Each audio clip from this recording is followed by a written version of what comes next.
ጠበቅ ታላቅ ወንድማችን ተመለሰ። እሱን ተከትዬ ኮምፔር ኮንትራስት እያደረኩ አየው ትክክለኛው መንገድ ላይ እና ውሳኔ ላይ ደረስኩ እና ሽንገላ ላይ እንዳሉ ነግራቸዋለሁ። የኛን ጾም ትጾማለህ? አዎ ዛሬ ቸርች የጾም ጸሎት ፕሮግራም አለ ለቤተሰቤ ነግራለሁ። የት ሄዳለህ ስለምባል ተማሪ በነበርኩ ሰዓት እና እንደዚህ አይነት ጾም እንደሆነ እንዲህ አይነት መልስ ነው የምመልሰው።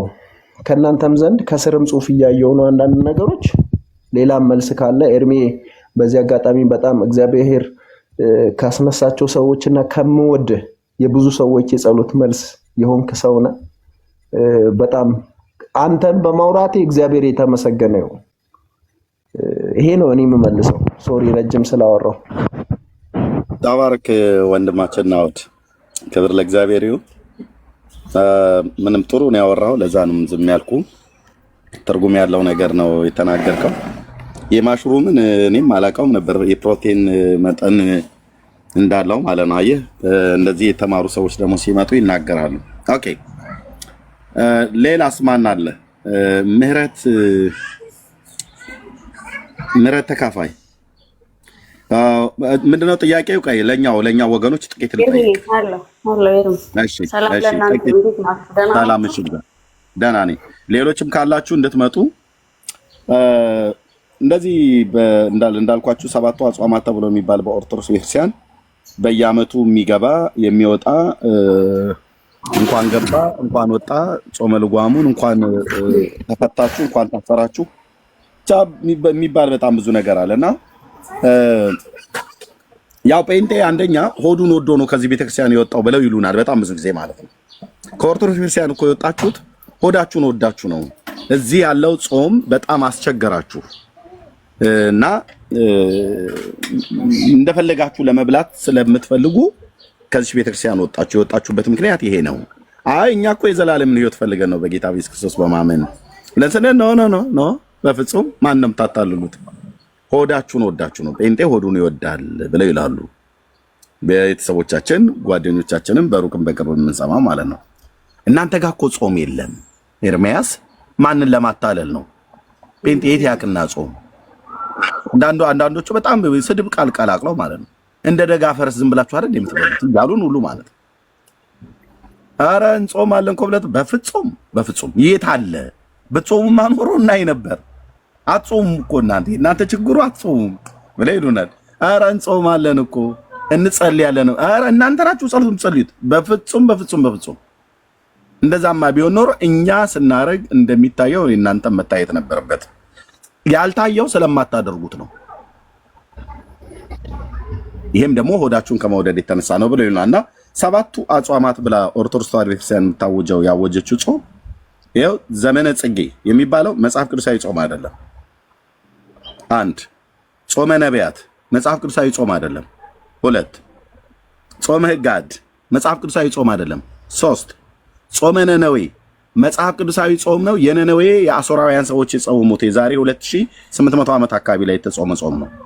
ኦርቶዶክስ ግን የምትጾመው ጾመ ነነዌ መጽሐፍ ቅዱሳዊ ጾም አይደለም። አራት ጾመ ሐዋርያት መጽሐፍ ቅዱሳዊ ጾም አይደለም። አምስት ጾመ ፍልሰታ መጽሐፍ ቅዱሳዊ ጾም አይደለም። ስድስት አብይ ጾም ትልቁ መጽሐፍ ቅዱሳዊ ጾም አይደለም። ሰባት ነው ብሎ የሚል ካለ እስኪ ይምጣና ሰባቱም አጽዋማት ላይ በወፍ በረር በሃይላይት እስኪ ነው። እናንተ የወንጌል አማኙ አይጾምም ብላችሁ ለመክሰስ ከመሄዳችሁ በፊት እኔ የምጾመው ጾም መጽሐፍ ቅዱሳዊ ነው ወይ ብሎ ሰው ማወቅ አለበት ማለት አለበት። አያ ጥሩ ነው። እኛን መክሰሳችሁ ምንም ባልከፋ እሰጥሻለሁ እህታችን፣ እኛን መክሰሳችሁ ባልከፋ። ጴንጤ አይጾምም ሆዱን ወዶ ነው። ሆድሽን ወደሽ ከዚህ ቤተክርስቲያን ሆዳችሁን እየወደዳችሁ እናንተ ቤት እነ ሆዳ አምላኩ እያላችሁ ሆዳቸው አምላካቸው ተብሎ ተጽፏልና አታውቁትም፣ ጥቅሱንም አታውቁትም፣ ግን እኛ ላይ ትጠቅሳላችሁ። ችግር የለውም። የኛ ጾም ለምን ነው የማይታወቀው? ጴንጤ ጾማል አይጾምም? እኛ እናቴ ትሙት አባቴ ድፋይ ምናምን ነገር ብለን አንልም። ብራዘር እንጾማለን፣ ጸልያለን።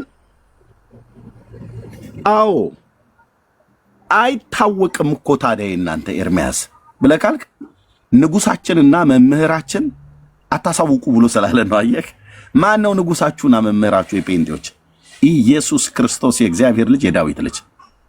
ስትጾሙም ስትጸልዩም ማንም እንዳያውቅ በስውር አድርጉት። መጽዋዕትም ስትሰጡ በስውር አድርጉት አለ። ስትጾሙም በስውር ጾሙ፣ ስትጸልይም በስውር ጸልይ። እንግዲህ የጌታ ትምህርትን እከተላለሁ ብለህ የምትል ከሆነ በስውር አድርገው። አይ ላይክ ጴንጤ በጣም ነው የምወደው በእውነት። ጌታ ኢየሱስ ይባረክ። በእውነት ሰውን ለማናደድ ብዬ አይደለም፣ ፕራውድ ነው የማደርገው ጴንጤ በመሆኔ። ለምን በለኝ፣ የእግዚአብሔር ቃል ብሎ የሚለውን ስለምታደርጉ፣ ጉራም ስለማታበዙ ወገኔ፣ ህዝቤ ማለት ነው። ጉራ እንደዚህ እንጾማለን ምናምን ነገር እንዳፋር ጎረምሳ መፋቂያቸውን ይዛችሁ በየአደባባዩ ጾመኛ ለመምሰል አትታዩ። በቃ ሞያ በልብ ነው እንደሚባለው እዛው በቃ እንዴት ደስ ይላል። ስለዚህ ኦርቶዶክሳውያኑ እንጾማለን ብላችሁ የምትሉት ጾም የእናንተ መጽሐፍ ቅዱሳዊ ነው ወይ እያልኩ ሰባቱንም አጽዋማት ኦፌንድ ለማድረግ ብዬ አይደለም፣ ለማናደድ ብዬ አይደለም ይሄን የምናገረው። ኦርቶዶክሳውያን የሚጾሙት ሰባቱም አጽዋማት መጽሐፍ ቅዱሳዊ ጾም አይደለም። መጽሐፍ ቅዱስ ውስጥ ተፈልጎ የሚገኝ ጾም አንድ ጾም ብቻ አለ። እሱም ጾመ ነነዌ የተባለው ማለት ነው። 3 ቀን የሚጾመው 3 ቀንም የተጾመው ጾም አሦራውያን በቅድመ ልደተ ክርስቶስ 800 ዓመተ ዓለም ላይ ማለት ነው። በዛን ዘመን የተጾመ ጾም ነው። የአሦራውያን የነነዌ ሰዎች ማለት ነው። እነሱም እግዚአብሔር ምሕረት አድርጎላቸው ከክፉ መንገዳቸው እንደተመለሱ ስራቸውን አየ። እግዚአብሔርም ሊያደርግባቸው ካስበው ነገር ተጸጽቶ አላደረገውም ይላል። በቃ ጌታ ማራቸው ማለት ነው። እሱ ጾም ኦርቶዶክሳውያን ነይ ጾም ብላ ሁዳዴ ከመግባቱ በፊት እንደምጾመው አይነት ጾም አይደለም። የሱን ፍትፍትን እየበላ እንዳልኩ በሲልጆና በቃሪያ የተሰነገ ይሁን ያልተሰነገ ብለ 16 እና 18 አይነት ወጥ አንድ የኢትዮጵያ እንጀራ ላይ ዘርግተህ አሳላው ላይ አስተኝተህበት ወይ አሳዎችን አጋድመህበት የምትበላው አይነት ጾም አይደለም። የነነዌ ሰዎች የጾሙት ጾም ሰው ብቻ አይደለም፣ እንስሶች ሁሉ፣ ከብቶች ከበረት፣ በጎች ከጋጣቸው አልወጡም፣ አልተሰማሩም፣ አልቀመሱም። አይቅመሱ ነው ያለው ንጉሱ። አየህ፣ አይቅመሱ፣ አይሰማሩ። እነ ቡሬ የጾሙትን ጾም እኮ ነው። አየህ፣ ጾመ ነነዌ እዚህ የምትቀልድበት አንተ ዳር ያስልህ እነ ቡሬ የጾሙበት ማለት ነው። ላሞችና ከብቶች ከበረታቸው አልወጡም። ምክንያቱስ መዓት መጥቷል፣ አሦራውያን ላይ ሞት መጥቷል። ከሰራዊት ጌታ ከእግዚአብሔር ዘንድ ሞትን የተደገሰው ምድሪቱ ላይ በነቢዩ በዮናስ ታዲያ ያ መልእክት ሲመጣላቸው ከንጉሱ ጀምሮ ከላይ እስከታች ማቅ ነው የለበሱት። አመድ ነስንሰው ነው የተቀመጡት። ከተማቸው ውስጥ 120 ሺህ ሕዝብ ይኖር ነበረ። ንግድ ሱቅ ምናምን ነገር ቢኖራቸው በሙሉ ነው ሸዳውን ያደረጉት የዘጉት። ምክንያቱስ ሞት መጥቷል። ልብ በል እና ንጉሱ ያዘዘው ትእዛዝ ከብቶችም ቢሆኑ እንዳይወጡ ከበረቶቻቸው አለ። ጥጆች ቢኖሩ እንዳይገናኙ ከእናቶቻቸው። ኦኬ። ስለዚህ እነ ቡሬ የጾሙትን ጾም እኮ ነው ኦርቶዶክስ የምትቀልድበት ማለት ነው። ቡሬ ማለት ላሞቹ ማለት ነው። በጎችና ላሞች ጾመው 3 ቀን አልበሉም አልቀመሱም ይላል። ውሃም አልጠጡም መብልም አልበሉም። ከጉሮናቸው አልወጡም። ብራዘር ተዘግቶባቸው ማለት ነው። አንተ ከነ ቡሬ ያልተሻለ ጾም እየጾምክ ጴንጤ ትከሳለህ እንዴ? እንዴት አይነት አማርኛ ነው? እስኪ በመጀመሪያ ወደ ጴንጤ ጣትን ጠቁመ። እናንተ እኮ ጾመ ሁዳዴ የላችሁም ምንም የምትጾሙት የለም ብለህ ከማለት በፊት የምትጾመው ጾም ምን አይነት ጾም ነው?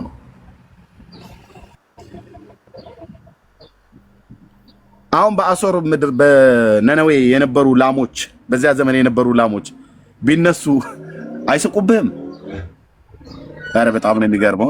ላሞቹ ቢስቁ ምን ብለው የሚስቁ ይመስላል? አይገርምም? እኛ እህትዬ እያለች ማለት ነው ላሟ ለላሟ ማለት ነው እህትዬ። አይገርምሽም? ያኔ እኮ የእኛ ዘመዶች በሙሉ እናቶቻችንም አባቶቻችንም ከበረትም አልወጡም ነበር። እንዲህ ነበር የተነገረለት ትውልዳችን ሊደርስ እና እኛ እንደዛ ብለው ከብት በሙሉ በበረት ታጉረን ቤተሰቦቻችን በሙሉ እኮ ነበር የጾሙት። እና ምን ሆነ? ይገርምሻል። እዚህ ምስራቅ አፍሪካ ላይ የምትባል አንድ ኢትዮጵያ የምትባል ሀገር አለች እና በዛ ሀገር ሁሉ ቀን አመት በገባ ጾመ ነነዌ ይሉናል። አንዳንዴም ደግሞ ነይ ብለው ይሉናል አሉ። አይ ነይ የማክበለው ካሉ የራሳቸው ነው ማለት ነው። እነሱ ብዙ ሁሉንም ሴቱንም ነው ነይ ብለው የሚሉት። እና ምን ሆነ? ይኸው በእኛ ስም አድርገው ላሞቹ ቢነሱ ቢያወሩ ማለት ነው፣ እንደ ሰው ቋንቋ ኖሯቸው ቢያወሩ፣ እኛ ቤተሰቦቻችን ተዘግተው የጾሙትን ጾም እነሱ 16 አይነት ወጥ እየዛቁ በየአይነት እየበሉ የነነዌን ጾም ነው የምንጾመው ብሎ ይላሉ። ግን አይገርምሽም? ሳቅሽ አይመጣም? እየተባባሉ የሚባባሉ አይመስልም? ላሞቹ እንኳን እንደ ሰው ቋንቋ ቢኖራቸው ሙድ ይዙብሃል ነው የምለው። ኦርቶዶክሳዊ ወንድም የነነዌ ላሞች እንኳን ሙድ ይዙብሃል። ለምን? እነሱ 3 ቀን አልበሉም አልጠጡም። አንተ እኮ 3 ቀን ብራዘር፣ ለ3 ቀን ቆይታ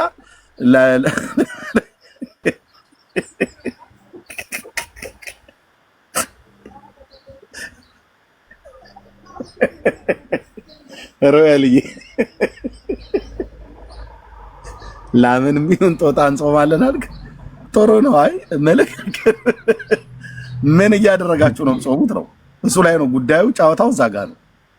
እንዴ ለ3 ቀን እኮ ጾመ ነነዌ ልትገባ ነው ብሎ ደውሎ የጾም ማስያዣ አታስይዥም እንዴ ብሎ የሚል ሰውዬ እኮ ነው መጥቶ ኤርሚያስ እናንተ እኮ ጴንጤዎች አጾሙም ብሎ የሚለን ማለት ነው። ተወኝ ስልህ ተወኝ። እና እንዲህ አይነት ጾምን የሚጾሙ ሰዎች ናቸው እኛን የሚከሱን ለማለት ነው። እሺ ምህረት ወደ አንቺ ልምጣ። ምን ትያቸዋለሽ ቤተሰቦችሽ እንደዛ ብለው የሚሉ ሳለ የተወሰኖቹ በወንጌል የምታምኑ ወንድሞችና እህቶቼ ምን ትያቸዋለሽ ቤተሰቦችሽ እንደዛ ሲሉ? እንዴት አመሻችሁ? ሁላችሁንም ሰላም ብያለሁ። ጸጋና ሰላም ይብዛላችሁ። እንዴት ናችሁ? ሁላችሁንም ያላችሁት ኤርሚዬ፣ ያው እንደነገርኩ ባለፈው ጥያቄ ስጠይቅ እኔ የመጣሁት ከዚህኛው ቤተሰብ ነው፣ ከእናንተ ከኦርቶዶክሳውያን። ግን ፋሚሊዎቻችን ውስጥ ኦርቶዶክሶች አሉ። ሞሮፍ የሚበዙት ሙስሊም ናቸው። ኦልሞስት 90% ሙስሊም ነው፣ 10% ኦርቶዶክስ ማህበረሰብ ነው ያለን። እና ግን ምንድነው እኔ በዙሪያ ባሉ ሰዎች ነው ያው ጌታን ስንቀበል እኔ የኛን ከማጥላላት አንጻር በዙሪያችን የነበሩ ኦርቶዶክሶች እኛን ምንድነው አንድም እንኳን ነገር ሳታቂ ምናምን ይሉኝ ነበር። ምንድነው የሆነው? መጽሐፍ ሲናገር ጾም የሚለው እግዚአብሔር ግባ ነው የሚለው፣ ተደበቅ ነው የሚለው፣ ተናገረው፣ ግለጸው፣ አውራው እያለ አይደለም የምትጾመው። እና በልፍኛችን ገብተን ደበቅ ብለን እያስነገርን አዋጅ እያስነፋን ሳይሆን እግዚአብሔር ጋር ብቻ የምንጨርሰው ጾም ማለት ከእግዚአብሔር ጋር የምናወራበት መንገድ ነው። እግዚአብሔር ጋር የምንገናኝበት፣ እግዚአብሔር ጋር የምንሆንበት ነው።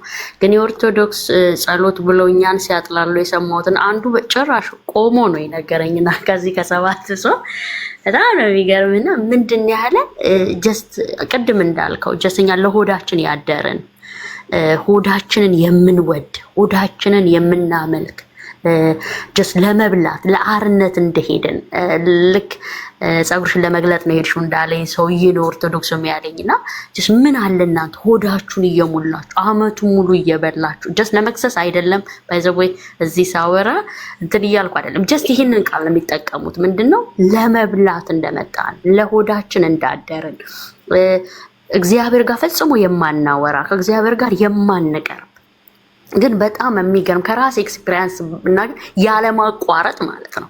ጴንጤ ቀን የለውም ማለት ይሄን ቀን አይልም። ከአመት እስከ አመት በእግዚአብሔር ፊት መሆን ይችላል። ከአመት እስከ አመት ማለት ነው። የፈለገው ወር ላይ የፈለገው ጊዜ ላይ እግዚአብሔር ጋር መገናኘት የሚችል ቀን እየቆጠረ እንትን እያለ የሚኖር አይደለም።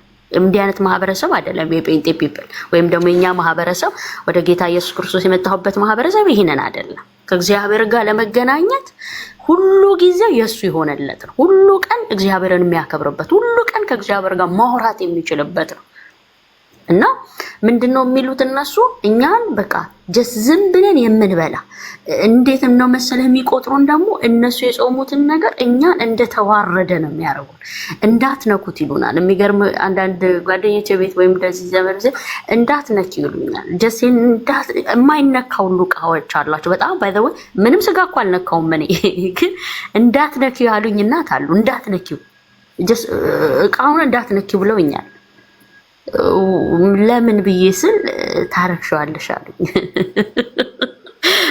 ጌታ ምስክር በጣም ነው የሚያስቀው። እና ምንድን ነው የሚረክሰው ብዬ እንደው ምን አልኳቸው፣ ኢየሱስ ክርስቶስ ያለውን ሰው የሚበላው ነገር አያረክሰውም ከአፉ የሚወጣው ቃል እንጂ። አንዳንድ ጊዜ ምግብ ይሄንን አንጾምም ይሄንን አንበላም። አሁን ሮብና ዓርብ በጣም የሚያጣላን ሮብና ዓርብ ነው ማለት ተለይቶ ቀኑ ራሱ ማለት እነሱ የራሳቸው ሪዘነብል ይኖራቸዋል። ግን ምንድነው ሮብና ዓርብ ድንገት እንትን ካለን በቃ እናንተ እየበላችሁ ይሄንን ቀን እየበላችሁ ምናምን ይሉናል። ለምንድን ነው መጾም እኮ ያለብን? የአፋቸውን ቃል አይጾሙትም፣ የሆነውን ነገር አይጾሙትም። እግዚአብሔር አታድርጉ፣ አትፈጽሙት፣ አትሆኑት፣ በቅድስና ኑሩ ያለውን ነገር አይፈጽሙትም። ግን የሚበላ ይከለከላል። እኔ ሁልጊዜ ከኦርቶዶክስ ጸጸቤ ይሄ ነው አንደኛው። እንደነው አሁን ከአፍ የሚወጣ ቃል ያረክሳል። ሲሳደብ አየዋለሁ። ሲሳደብ ብቻ አይደለም ከአፍ ለከት የሌለው ቃል ሲያወጣል። ግን ዓርብ ሮብ ጿሚ ነኝ ይላል እና ሁልጊዜ በጣም የሚያሳዝነኝ ይሄ ነው። ጀስት ለአፋቸው ለንግግራቸው እግዚአብሔርን ማያከብሩበትን ወይም ደግሞ ሰውን ቆሻሻ ቃል እየተናገሩ መጥፎ ቃል እያወሩ ስድብን እየተጠቀሙ ስድብ ያውሬ ነው ይላል መጽሐፍ ቅዱስ እየተጠቀሙ ግን ምንድነው የሚያደርጉት? ምግብን ነው የሚጾሙት። ሰው ታዲያ ምንድነው የተጾመው? የቱ ጋር ነው የተጾመው? አይተህ ከሆነ ደግሞ ለጾም መያዣ ተብሎ የተለየ ዝግጅት ነው የሚደረገው። የተለየ ዝግጅት ግን ምንድነው? እግዚአብሔርን የሚያከብር ነው ኃጢአትን የሚያበረታት ሞሮፍ የምታገኛቸው መጠጥ ቤት ነው ጎዳና ሞልቶ። ይሄ እንደውም እኔ በጣም የሚገርመኝ ነገር ሁልጊዜ እግዚአብሔርን ለምነው አደጋ እንዳይደርስ ነው። ከበረንዳ ወጥተው ነው የሚጠጡት። ከበረንዳ ይሄ ትራፊክ አካባቢ ያለበት አካባቢ ነው የሚጠጡት። መንገድ ዳር ነው የሚጠጡት። ድንገት አንድ መኪና ጥሶ ቢመጣ ጨርሷቸው እንዲሄድ ሆነው ነው የሚጠጡት። እየጠጡ ነው የሚጠብቁት ያንን ጾም ለመቀደስ ጠጥተ ለመጾም ወይም ደግሞ እግዚአብሔር ጋር ለመቅረብ ረክሰህ መሄድ ወይም አጥፍተ መሄድ፣ ሰክረ መሄድ፣ ሰሙተ መሄድ፣ አጥፍተ መሄድ፣ ሌላውን ወቅሰ መሄድ፣ በኩራት መናገር ማለት ትምክተኛ መሆን። እንዲህ አይደለ ፈሪሳው ያለው ያኛው እየደቃ እኔ ኃጢአተኛ ነኝ በደለኛ ነኝ ሲል ቀራጩ፣ ፈሪሳው ግን እንዲህ አለ፣ እኔ በሳምንት 2 ቀን እጾማለሁ አለ። በሳምንት 2 ቀን እጾማለሁ እና እንደዚህ ሰው ስላላደረከኝ። አሁን እነሱ እንደዚህ ነው የሚሉን፣ እንደዚህ ሰው ስላላደረከኝ ይሲ ያ ማለት እኛን እንዴት እንዳትፊ እኛን እንደማንጠቅም ወይም ደግሞ ጸሎትና ጾምን የማንፈልግ ሰው አድርጎ። ኦርቶዶክስ በጣም ሁለት ስህተት አለባቸው ብዬ ከምላቸው ነገር ማርያምን እንደምንጠላ አንደኛ ትልቅ ስህተታቸው በጣም ከኛ በላይ ከጴንጤ በላይ ማርያምን የሚወዳት። ሁለተኛው ስህተት ምን እንደሆነ ታውቃለህ ኤርሚዬ? ካንተ ብዙ ባላቅም እኔ በጣም የሚገርም በጾም ጉዳይ ነው። በጾም ጉዳይ ጴንጤ የማይጾም ተደርጎ ሆዳም ተደርጎ እንደው ምን አንዱ ጓደኛ ይሆናል የመሰለ ወዳጄ እናንተ ቀኑን ትጾማላችሁ፣ እሺ ችግር የለውም እስከ 9ም እስከ 12ም ጾማችሁ አለ። ማታ የምትበሉ ስጋ ነው አለ እና ምን ልብላ ማለት ምግብ ሁሉ የተቀደሰ ነው በጌታ በኢየሱስ ስም ቀድሳችሁ ብሎ ያለ ጳውሎስ ነው። እና ምን ላድርገው እኔ? እና ማታ የምትበሉት እናንተ ቀኑን የጾማችሁትን ሁሉ ማታ ነው የምትበሉት እና ማታን ስጋውን እየበላችሁ ታዲያ እንደዚህ ብሎ ነው። አየህ ምግብን ነው እንጂ እየጾሙት ያለው ከእግዚአብሔር ጋር ለማውራት ወይም ለመገናኘት አይደለም። ድልድዩን አይደለም እየተጠቀሙት ያሉት። እኔ ለማውቀስ አይደለም፣ ግን የኦርቶዶክስ ጾም መስተካከል አለበት ብዬ አስባለሁ። ምግብ አይደለም የሚጾሙት እነሱ። ምግብ ሳይሆን የሚጾሙት ፋት ነገር ነው፣ ፕሮቲን ነገር ነው። የስ ፕሮቲን። አሁን አሳይ ሲበሉ አይቻለሁ። አንዱ ግማሹ አሳይ ይፈቅዳል፣ ግማሹ አሳይ አይፈቅድም። የእንስሳት ተዋጽኦን አይጾሙም። ስጋ ስንበላ ይቃወሙናል። እኛ ማታ እስከ 12 ሰዓት ጾመን ስጋ ስንበላ እነሱ አይበሉም። ጀስ ማለት ስጋን ወተትን ይሄ ማለት ለይተ ነው የምትጾመው። ታዲያ ጾም ነው ይሄ። ታዲያ ሽሮ እየበላ ባቄላም እኮ ፕሮቲን ነው። ፕሮቲን ከሆነ ይውጣ ፕሮቲኑ።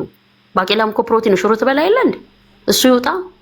እና ይሄ ነገር ልክ አይደለም ብዬ ከማምንበት አንፃር ነው። ኢየሱስ ግን ያለው ስትጾሙ እንደ ግብዛና እንደ ፈርስ አትሁኑ፣ አትጠውልጉ ያለው አትጠውልጉ እና በአደባባይም እያስነፋችሁ አይሁን፣ ደበቅ በሉ፣ ሰወር በሉ አለ እና ልፋታቸውን አደንቃለሁ፣ የሚሆኑትን መሆን አደንቃለሁ። ግን ኢየሱስ ጋር የሚያደርስ አይደለም፣ ወይም አባታቸው ጋር ድልድዩን እየተጠቀሙበት አይደለም። እነሱ የሚጾሙት ፕሮቲን የሚጾሙት ምግብን ነው እንጂ ክርስቶስ ጋር ለማውራት ከእግዚአብሔር ጋር ለመቆየት የእግዚአብሔርን ፍለጋ እውነት ሲነሱ እኮ እግዚአብሔርን መፈለግ ነው። ግን የሚሄዱበት ወይ ልክ አይደለም። እሱ ወይ ደግሞ እውነተኛ የሆነው መንገድ የሆነው ክርስቶስ ነው።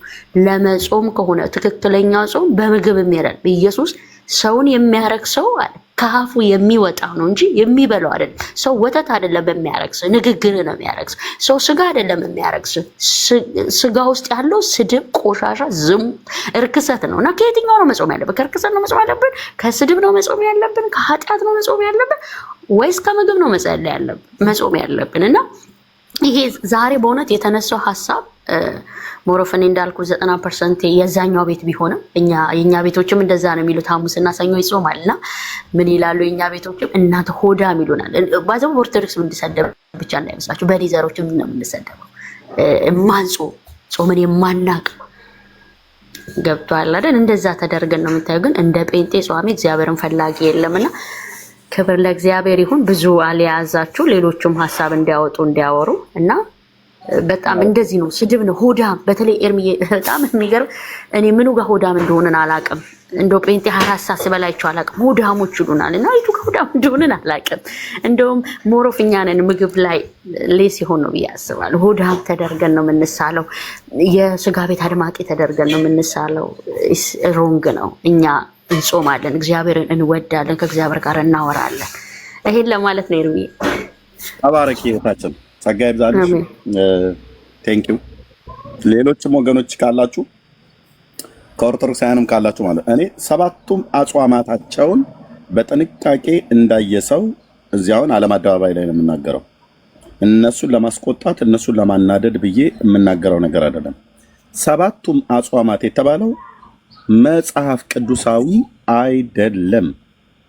በአራት ነጥብ ዘግቼ የምናገረው የሚሞግት ሰው ካለ ይምጣና ከጽጌ ጾም ጀምሮ የጾመ ነቢያት ተብሎ የተባለው ይሄንን የገና ጾምን ነቢያት ጾመውት ነበር ወይ? ምክንያቱም ጾመ ነቢያት ነው ብላ የምትለው ነቢያት ጾመውት ነበሩ። የትኛው ነብይ ነበር የጾመው? ከዚህ በፊት ከሙሴ እስከ ሚልኪያስ የትኛው ነብይ ነበረ ክርስቶስ መሲሁ ይወለዳል ብለው ይጾሙ የነበሩት? መረጃ ስጡን። ከነቢያቱ መጽሐፍት ላይ ኢሳይያስ ነው፣ ኤርምያስ ነው፣ ሕዝቅኤል ነው፣ ዳንኤል ነው? የትኞቹ ናቸው? ነቢያት እንደሚጾሙ አውቃለሁ። የጾሙበት ጊዜ አለ፣ ጾምንም ያወጁበት ጊዜ አለ። በትንቢተ ኢሳይያስ መጽሐፍ ምዕራፍ 58፣ በሚልኪያስ መጽሐፍ ምዕራፍ 3፣ በትንቢተ ኢዮኤል መጽሐፍ ምዕራፍ 2 እና መሰል በጣም ብዙ አጽዋማት አሉ። ሙሴ በዘመኑ ጾሟል። ኦኬ። እንደዚሁም ነው ሳሙኤል ጾሟል። የብሉይ ኪዳን ነቢያት እና ኤርምያስ እና ኢሳይያስ ጾመዋል። የጾሙበት ጊዜ ግን አንዳቸው መሽያው ይወለዳል ይወርዳል ይወለዳል ብለው የጾሙት ጾም የለም። አንድም ቦታ የለም ብዬ ስለ 39ኙ ቅዱሳት መጽሐፍት ላይ ነቁጣ ቦታ ላይ አንዲት ቃል አታሳዩኝም።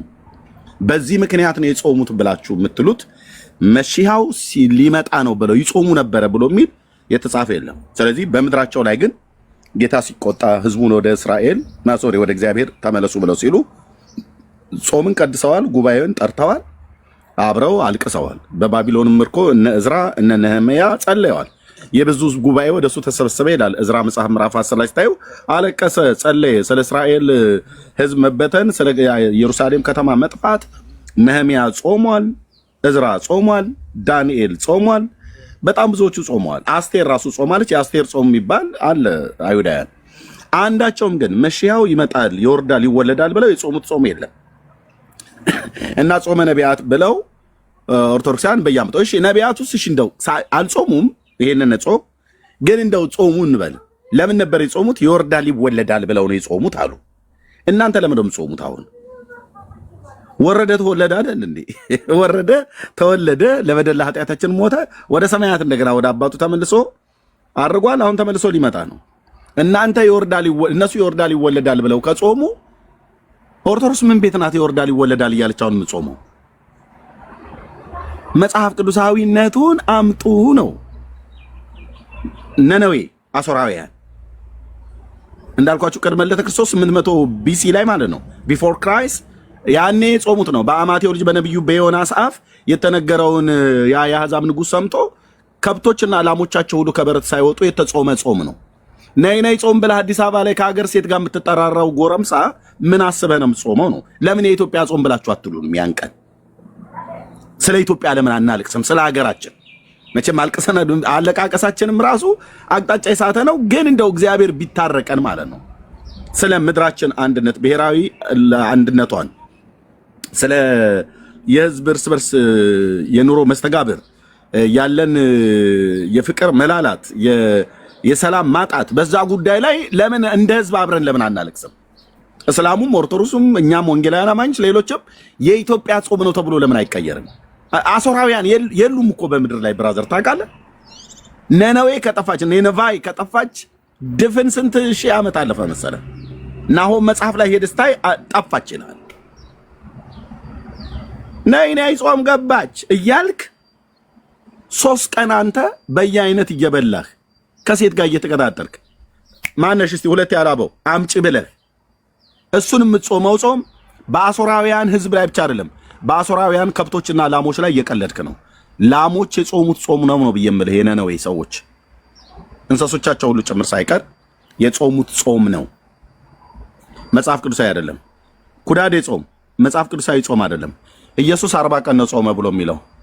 ኦርቶዶክስ ግን 55 ቀን ነው የምትጾመው። ከየት ነው ያመጣችሁት? ናና ኔጋ አውራኝ፣ ናና ኔጋ አውራ ማለት ነው። በእውቀት አውሩ።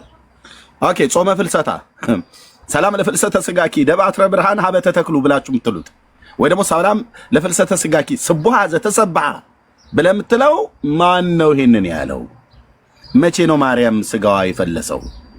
እርስ በርስ የሚጣላ ትርክት ይዛችሁ ማለት ነው። ድርሳነ ጽዮን ማለት ድርሳነ ማርያም ከታምረ ማርያም ጋር ይጋጫል መጽሐፉ። እከፍተዋለሁ ስል እገልጠዋለሁ ስል ካሜራውን ማዞር ብቻ ነው የሚጠበቅብኝ፣ ስላነበብኩት ስላሰነድኩት ማለት ነው። እርስ በርስ የሚጣላ ታሪክ ይዘህ ሰላም ለፍልሰተ ስጋኪ ስቡሃ ዘተሰብሃ ብለህ ብትል ህዝቡ አያውቅም። ግን እሱኑ እያደረጋችሁት የኦርቶዶክሱ ትልቁ ጥፋት ጴንጤን መናቅህ ነው። ምን ትጾማላችሁ እናንተ ሆዳችሁን። ኤርሚያስ አንተ እኮ እዚህ ዲያቆን ነበርክ ይሉኛል። አዎ እና ሆድህን ወደድክና ሄድክ እዛ እነዛ ጠራጊዎች እነ ሆድ አምላኩ ጴንጤዎቹ ጋር ሄድክ አለ። እኔ እውነት በዚህ 27 ዓመት ውስጥ ሳይ ጴንጤ ሆዱን ይወዳል ተብሎ ይባላል። እውነት ልንገራችሁ ጌታ ኢየሱስ ምስክር፣ የአንድነት ጊዜ እንኳን ሲደረግ ኩኪስ ምናምን ነገር ነው የሚደረገው በቤተክርስቲያን ውስጥ እንኳን ሻይ ቡና ምናምን ነገር ለስላሳ ማለት ነው። ጆሊ ጁስ ምናምን ነገር እንደዚህ በጥብጣ ካምቦሃ ጋር ምናምን ነገር እንደዚህ የሚቀርብልህ እኔ እኮ አጣሁ ነው ብዬ የምልህ። ብዙ አብያተ ክርስቲያናት መድረኮች ላይ ሄጄ አገልግያለሁ። ከመድረክ በኋላ ወደ ሰንበት ቤት ይዞኝ የገባ አንድ ፓስተር የለም። አንድ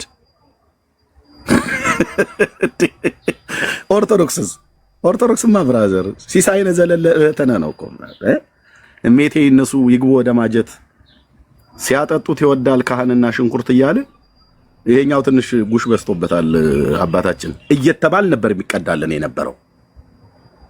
የምን የክርስትና ከጠፋ ሰንበት ያለ እሱ ከጠፋ የጽዋ ማህበር የሚጠጡት አለ። እሱ ከጠፋ ተዝካር አለ። የሙት ዓመት መታሰቢያ ማለት ነው። የሙት ዓመት መታሰቢያ ተዝካር ሁሉ አለ።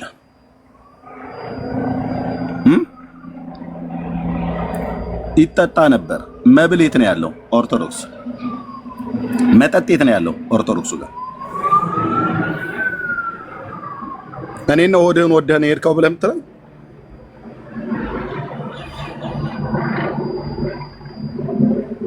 በኦርቶዶክስ ቤተክርስቲያን ውስጥ ለሆድ የማታስብበት ቤተክርስቲያን ማለት ነው። ማለትም ይበላል ማለት ነው።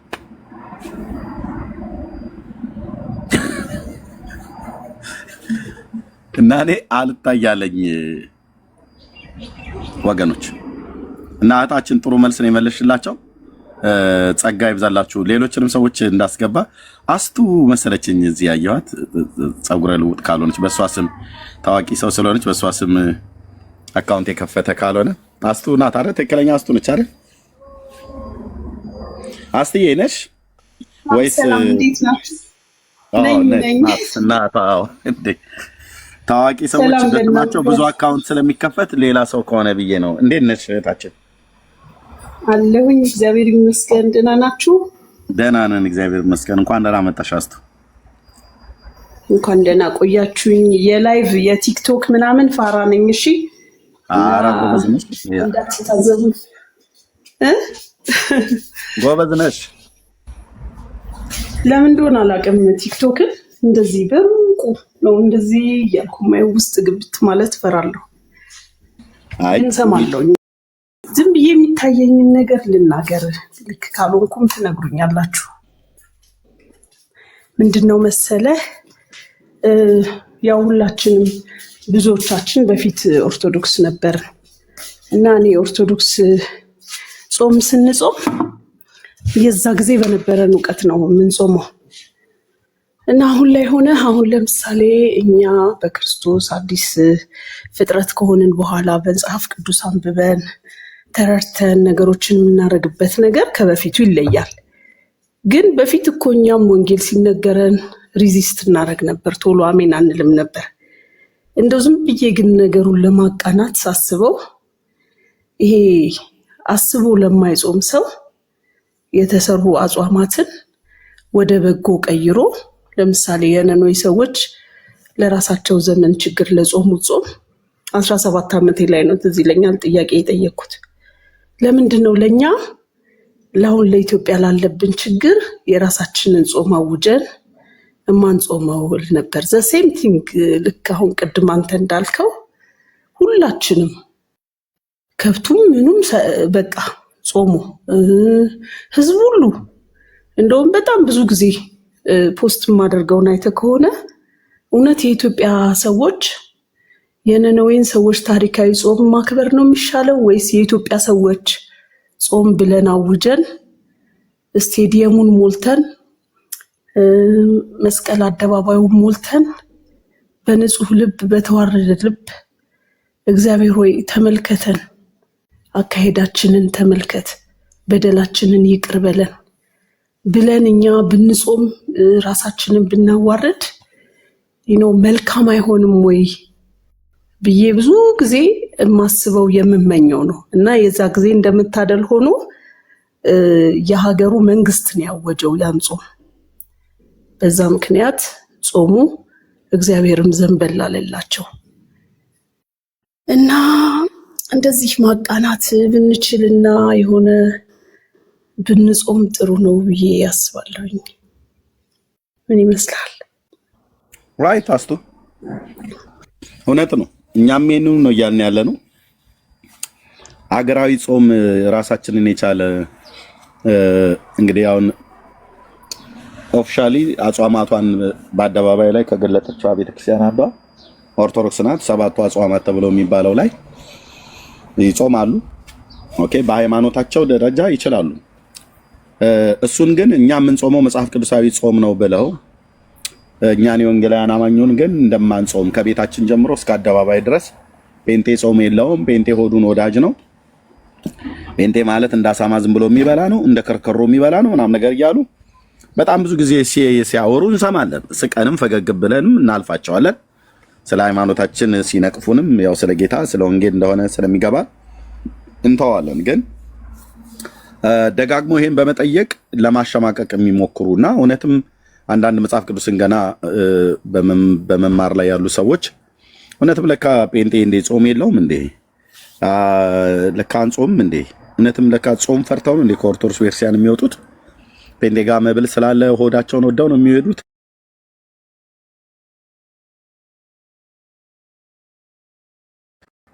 ብሎ የሚል አይነት ጥያቄ ሊነሳባቸው ለሚችል ሰዎችም ለአንዳንዶቹ እውነት እንዳይመስል እያን ያለ ነው። እኛ የምንጾመውን ጾም ፐብሊክ አናረግም ነው ያልናቸው ያለው ነው። ፐብሊክ አናረግም። እኔ ያለሁበት ቤተክርስቲያን የሚገርምህ በአመት ውስጥ 3 ጊዜ 40 ቀን ጾም ጸሎት አለ እና ከማህበረሰቡ ጋር ከምንኖርበት ማህበረሰብ ጋርም ደግሞ ለመመሳሰል ወይ ደግሞ እንዴት ነው ስፒሪቹዋሊ በቀናነት አሊያንስ ለመፍጠር አሁን ለምሳሌ የገና ጾም የሚታወጅበት ዘመን አካባቢ ላይ የ40 ቀን ጾም ጸሎት ይታወጃል። ከዛ ደግሞ እንደገና ዋናው ጾም እንደዚሁ ክረምት አካባቢ የ40 ቀን ጸሎት እስከ አዲስ ዓመት ድረስ እና እኔ አሁን ይሄ ደስ ይለኛል። ይሄ ጥሩ ባህል ነው እንዳልከው። ያው ወንጌል አማኞች ሲጾሙና ሲጸልዩ እንደውም በጣም የሚዘንጡት የሚጾም ሰው የማይመስሉት በጓዳቸው ብቻ የሚንበረከኩት የዛ የጾማቸው ሰሞን ነው እንደ መጽሐፍ ቅዱስም እንትን እንደው ግን እኔ የሚመስለኝ ከምንለያይ በጣም ከምንራራቅ የማይጎዱንና የሚያቀራርቡን ነገሮች ላይ ብንቀራረብ እንደገና ደግሞ ዓለም ቢጠላችሁ አትደነቁ ከእናንተ አስቀድሞ እኔን ጠልቶኛልና ስለሚል ላይክ ቦርናጌን አይደለም ብለን የምናስበው ህዝብ እንዲመርቀን ለምን ኤክስፔክት እናደርጋለን? ኦፍ ኮርስ በጨለማ ያለ ከመሳደብ ውጪ ምንም ኢነርጂ የለውም። ለምን ዓለም ላይ ሁለት መንግስት ነው በሰው ልጆች ላይ የሚሰራው፣ የእግዚአብሔር መንግስትና የጨለማው መንግስት። የእግዚአብሔር ልጆች እንደ እግዚአብሔር ቃል ይናገራሉ፣ በጨለማ ያለ እንደ ጨለማ ይናገራል። ይሄን ስናገር ከወንጌል አማኞች ውጪ ያለ በክርስትና ስም የሚጠራ ሌላ ሃይማኖት ጨለማ ነው እያልኩ አይደለም። ወንጌል አማኞች ውስጥም ያለ ሙሉ በሙሉ በብርሃን ነው እያልኩ አይደለም ያለሁት። መዳን በግል ነው፣ በኢንስቲትዩት አይደለም። የግል አዳኝ አድርገን አደል ጌታ ኢየሱስ የምንቀበለው።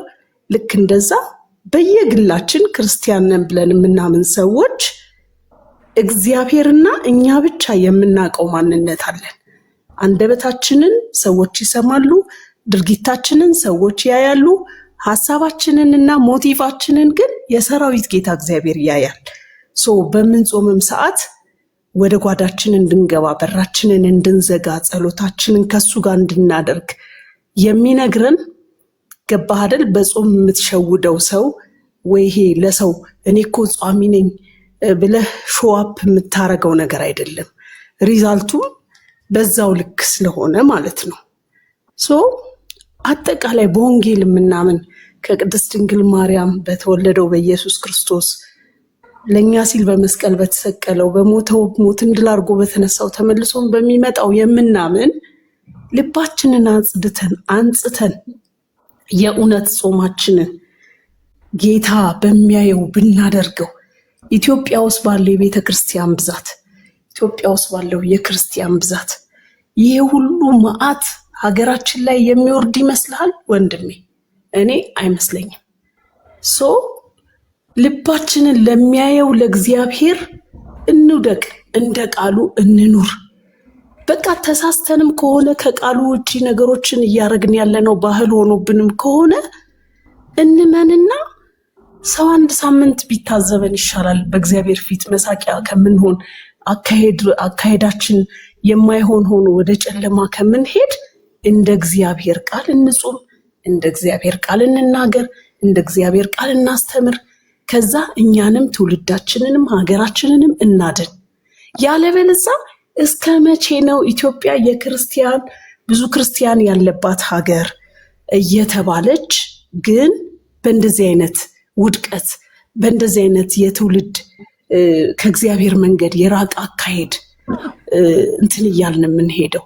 አይ ዶንት ኖ ከርዕስ ወጥቼ ከሆነ አም ሶሪ ጀስት በልብ ያለው ይሄ ነው ኤርሚ። እና እናንተም በእናንተ መንገድ በምትናገሩት መንገድ ለማቃናት ነው እዚህ መድረክ ላይ መታችሁ ሁሉም ሲሰድባችሁም ምን ሲላችሁም በዚህ መንገድ ያላችሁት። እኔ አሁን ጀስት በገባይ ልክ ነው እማወራው እንዳልኩ እና ወደ እንደዚህ እንድንመጣ እኔ አይስዌር ጸልያለሁ። አሁን አሁን የተናገርኩት ከርዕስ ውጪ እንደሆነ አላውቅም፣ ግን እንደዚህ ነው የሚሰማኝ ወንድሜ። እሺ ቴንክው እህቴ ያስቱ። አንዳንዶች በኮሜንት ታች እየተናገሩሽ ነው ያሉት። ገብተው የማውራት እድል ካለ ሊያወሩ ይችላሉ። ምንም አይመስልኝም።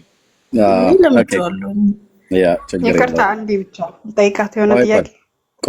ቆይ ወንድም ነህ ዳንዬ የምትለው ካለ በልና ከዛ ለእንግዳዋ እንሰጣታለን። ወንድም ነህ አለ ዳንዬ? ኦኬ እሺ፣ የለም። እሺ ጥያቄሽን አቅርብ።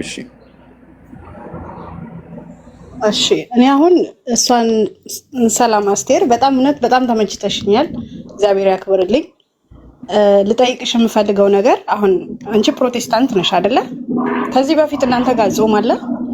ሌላው ደግሞ ማለት ነው እናንተ ቤተ እምነት ውስጥ የሌላውን ሃይማኖት መንቀፍ ይቻላል? እችን ብቻ መልሽልኝ። ክርስቲያን ማለት ጠላቶቹን እንዲወድ እየታዘዘ ነው አይደለም። ሌላ ሃይማኖት መንቀፍ፣ ሌላ ሃይማኖት መስደብ ሳይሆን እዛው ራስሽ ውስጥ ያለውን ራሱ የሚያጠፋውን ሰው በእግዚአብሔር ቃል ትገስጻለሽ እንጂ መንቀፍ፣ መሳደብ፣ ሌላ ጣሪያ ላይ ሄዶ ድንጋይ መወርወር፣ ሌላን ሰው መሳደብ ይሄ የእግዚአብሔር ሀሳብ አይደለም። በእናንተ እምነትስ ማለት በፕሮቴስታንት ከዚህ በፊት ስላልሰማው ነው ይጾም ነበረ? ጅም ብቻ አብራሪልኝ። አዎ እንግዲህ እኔ ይኸውልሽ ይገርምሻል 13 ዓመቴ ጴንጤ ከተባልኩ ማለት ነው። ያው እኔ ክርስቲያን ነኝ ብዬ ነው ማምነው መጽሐፍ ቅዱስ ላይ ሐዋርያት ክርስቲያን ስለተባሉ እና ስገባ ጀምሮ ጾም አለ። እንደውም እነዚህ ጴንጤዎች በጣም ብዙ ገንዘብ ይሰጣሉ፣ በጣሪያ ላይ ሁላ ይወረውራሉ ምናምን የሚባሉ ነገሮችን ሰምቼ ነበር የሄድኩት። ይገርምሻል እንደውም ሁል ጊዜ መባ ስጡ፣ አስራት ስጡ፣ ለህንፃ ማሰሪያ አዋጡ፣ እግዚአብሔር ይባርካችኋል ነው የሚባለው። ከዛ ደግሞ ደስ እያለን እንሰጣለን። ይገርምሻል እግዚአብሔር ይባርከናል። ከዛ ጾም ነው አልኩሽ። አንዳንዴ አመቱን ሙሉ የሚጾም አለ። እስኪ ከሱ ድረስ ውሃ ብቻ እየጠጡ 3ቱን ቀን የሚጾሙ አሉ። እንደው 3ቱን ቀን 40 ቀን እናርገው እያሉ የሚጾሙ አሉ። ግን በሚገርምሽ ሁኔታ አንናገርም ለሌላ ሰው።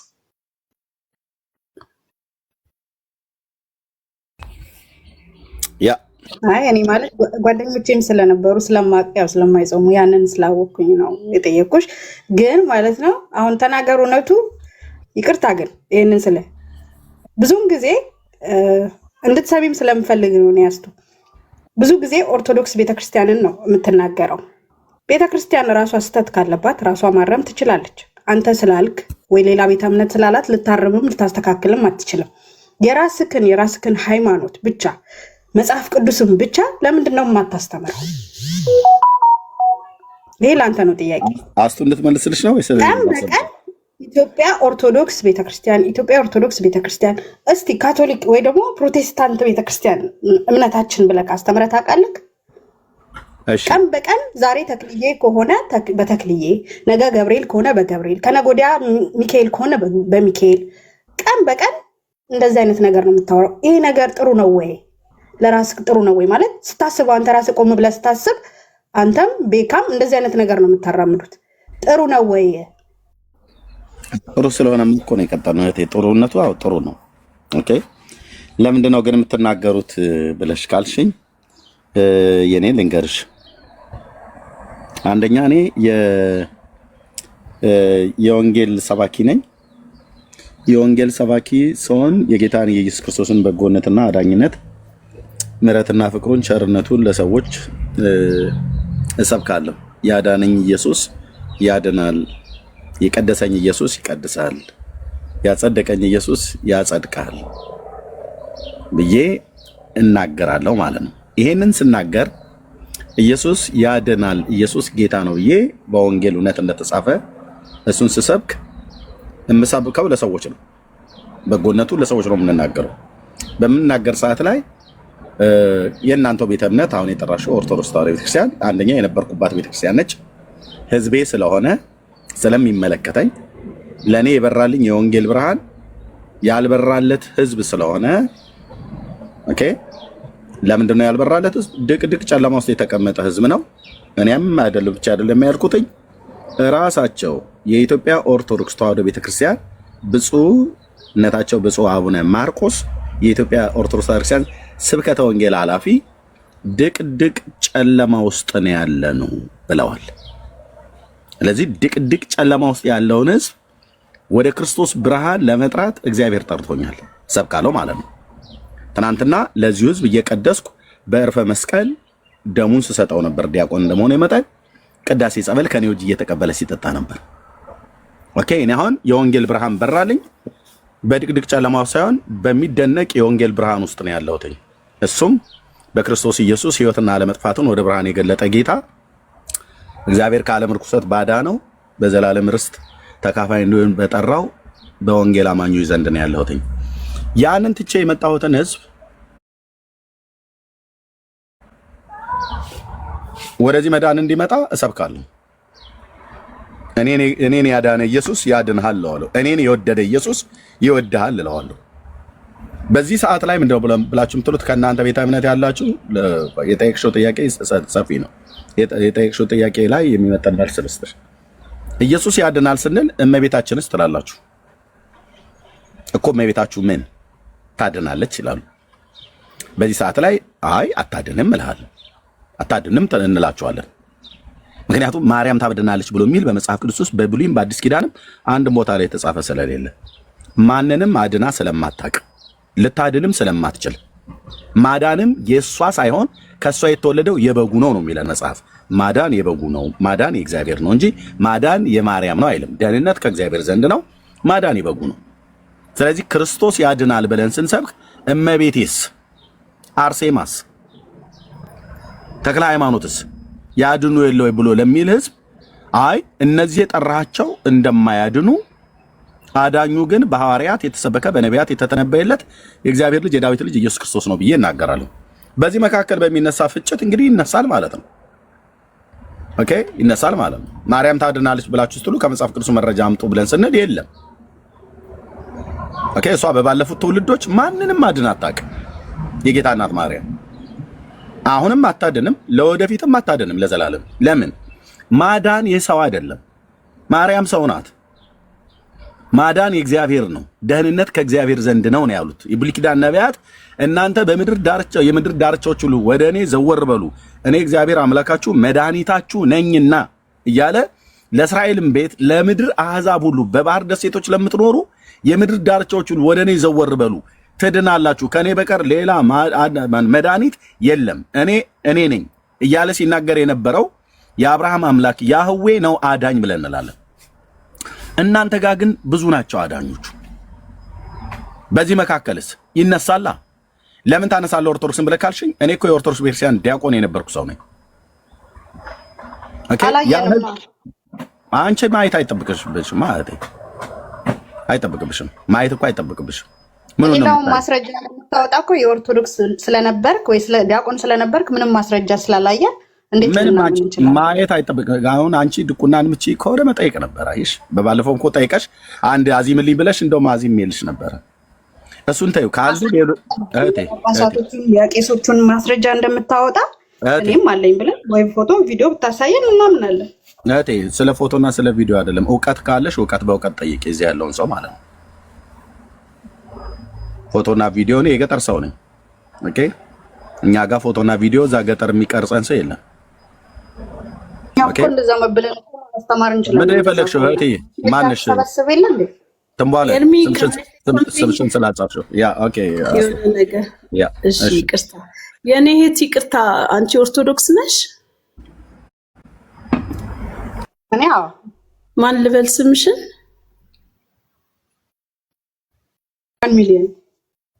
1 ሚሊዮን የእውነተኛ ለምን አትናገሪም? እኛ እንኳን ይኸው በእውነተኛ ስማችን አይደል? የለውም ስም የለም ፈልገሽ ነው። ምንም እንዲሁ ስምሽን እየጠራው ሳወራሽ ችግር የለውም ማለት ችግር የለውም። እሺ 1 ሚሊዮን ታይምስ ወድሻለሁ።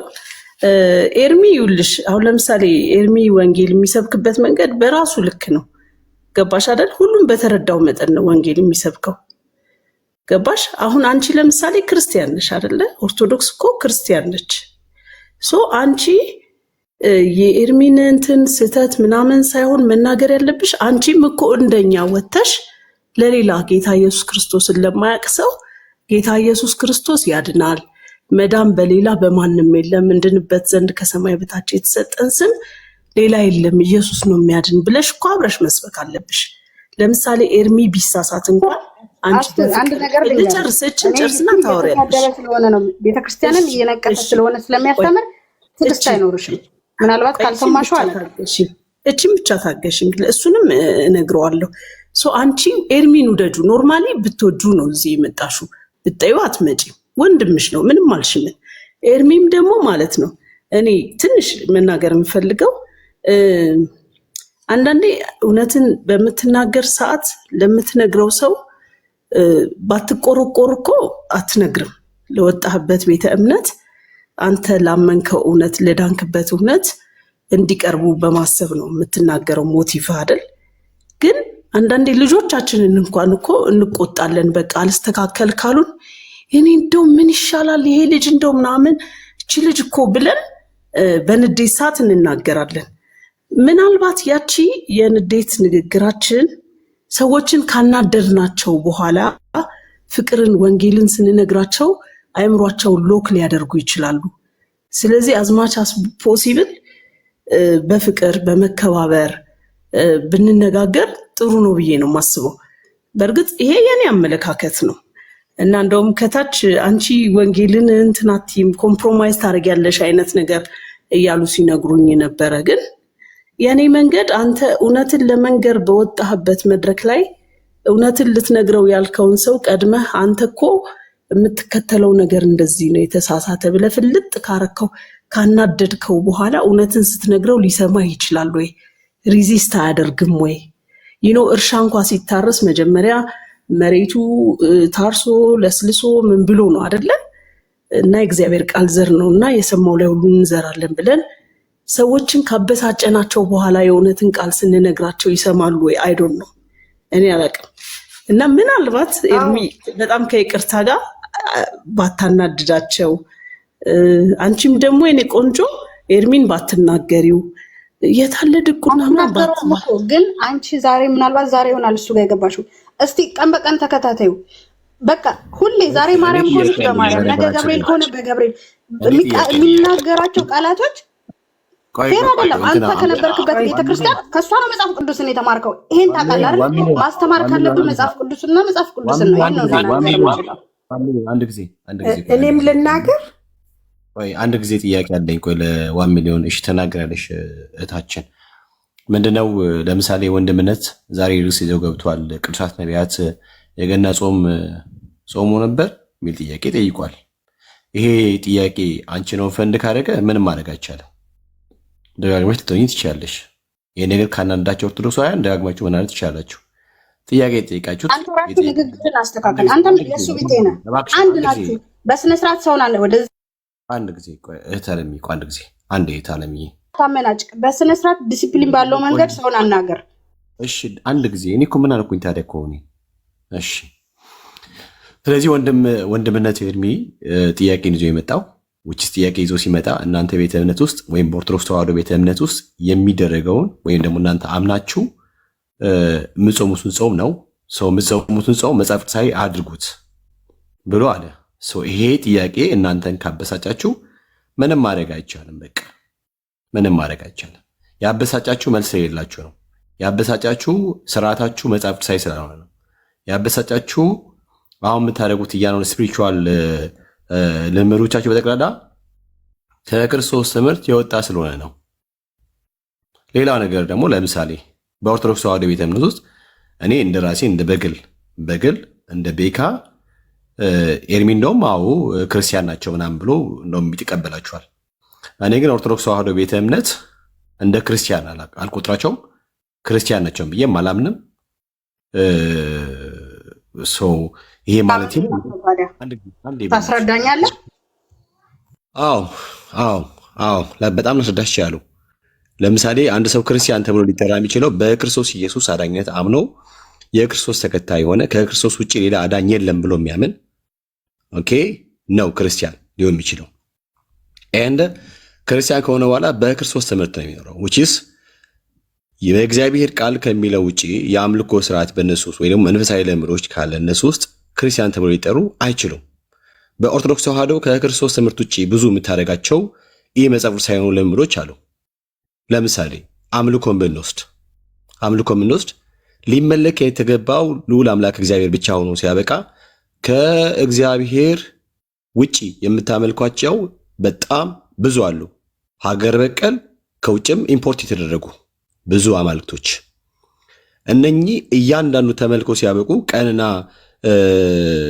ታቦት ተቀርጾላቸው ተሰይሞላቸው ዜማ ተደርሶ ግጥም ተገጥሞላቸው እንደ ሶሴ ቤተክርስቲያኑን እየዞሩ እያሰገዱላቸው ምናምን ነገር እንደዚህ አይነት የአምልኮ ስርዓት እየተፈጸመ አንተን አይመለከትም። ማታምንበትን ነገር ምንም ማውራት አይጠበቅብህም።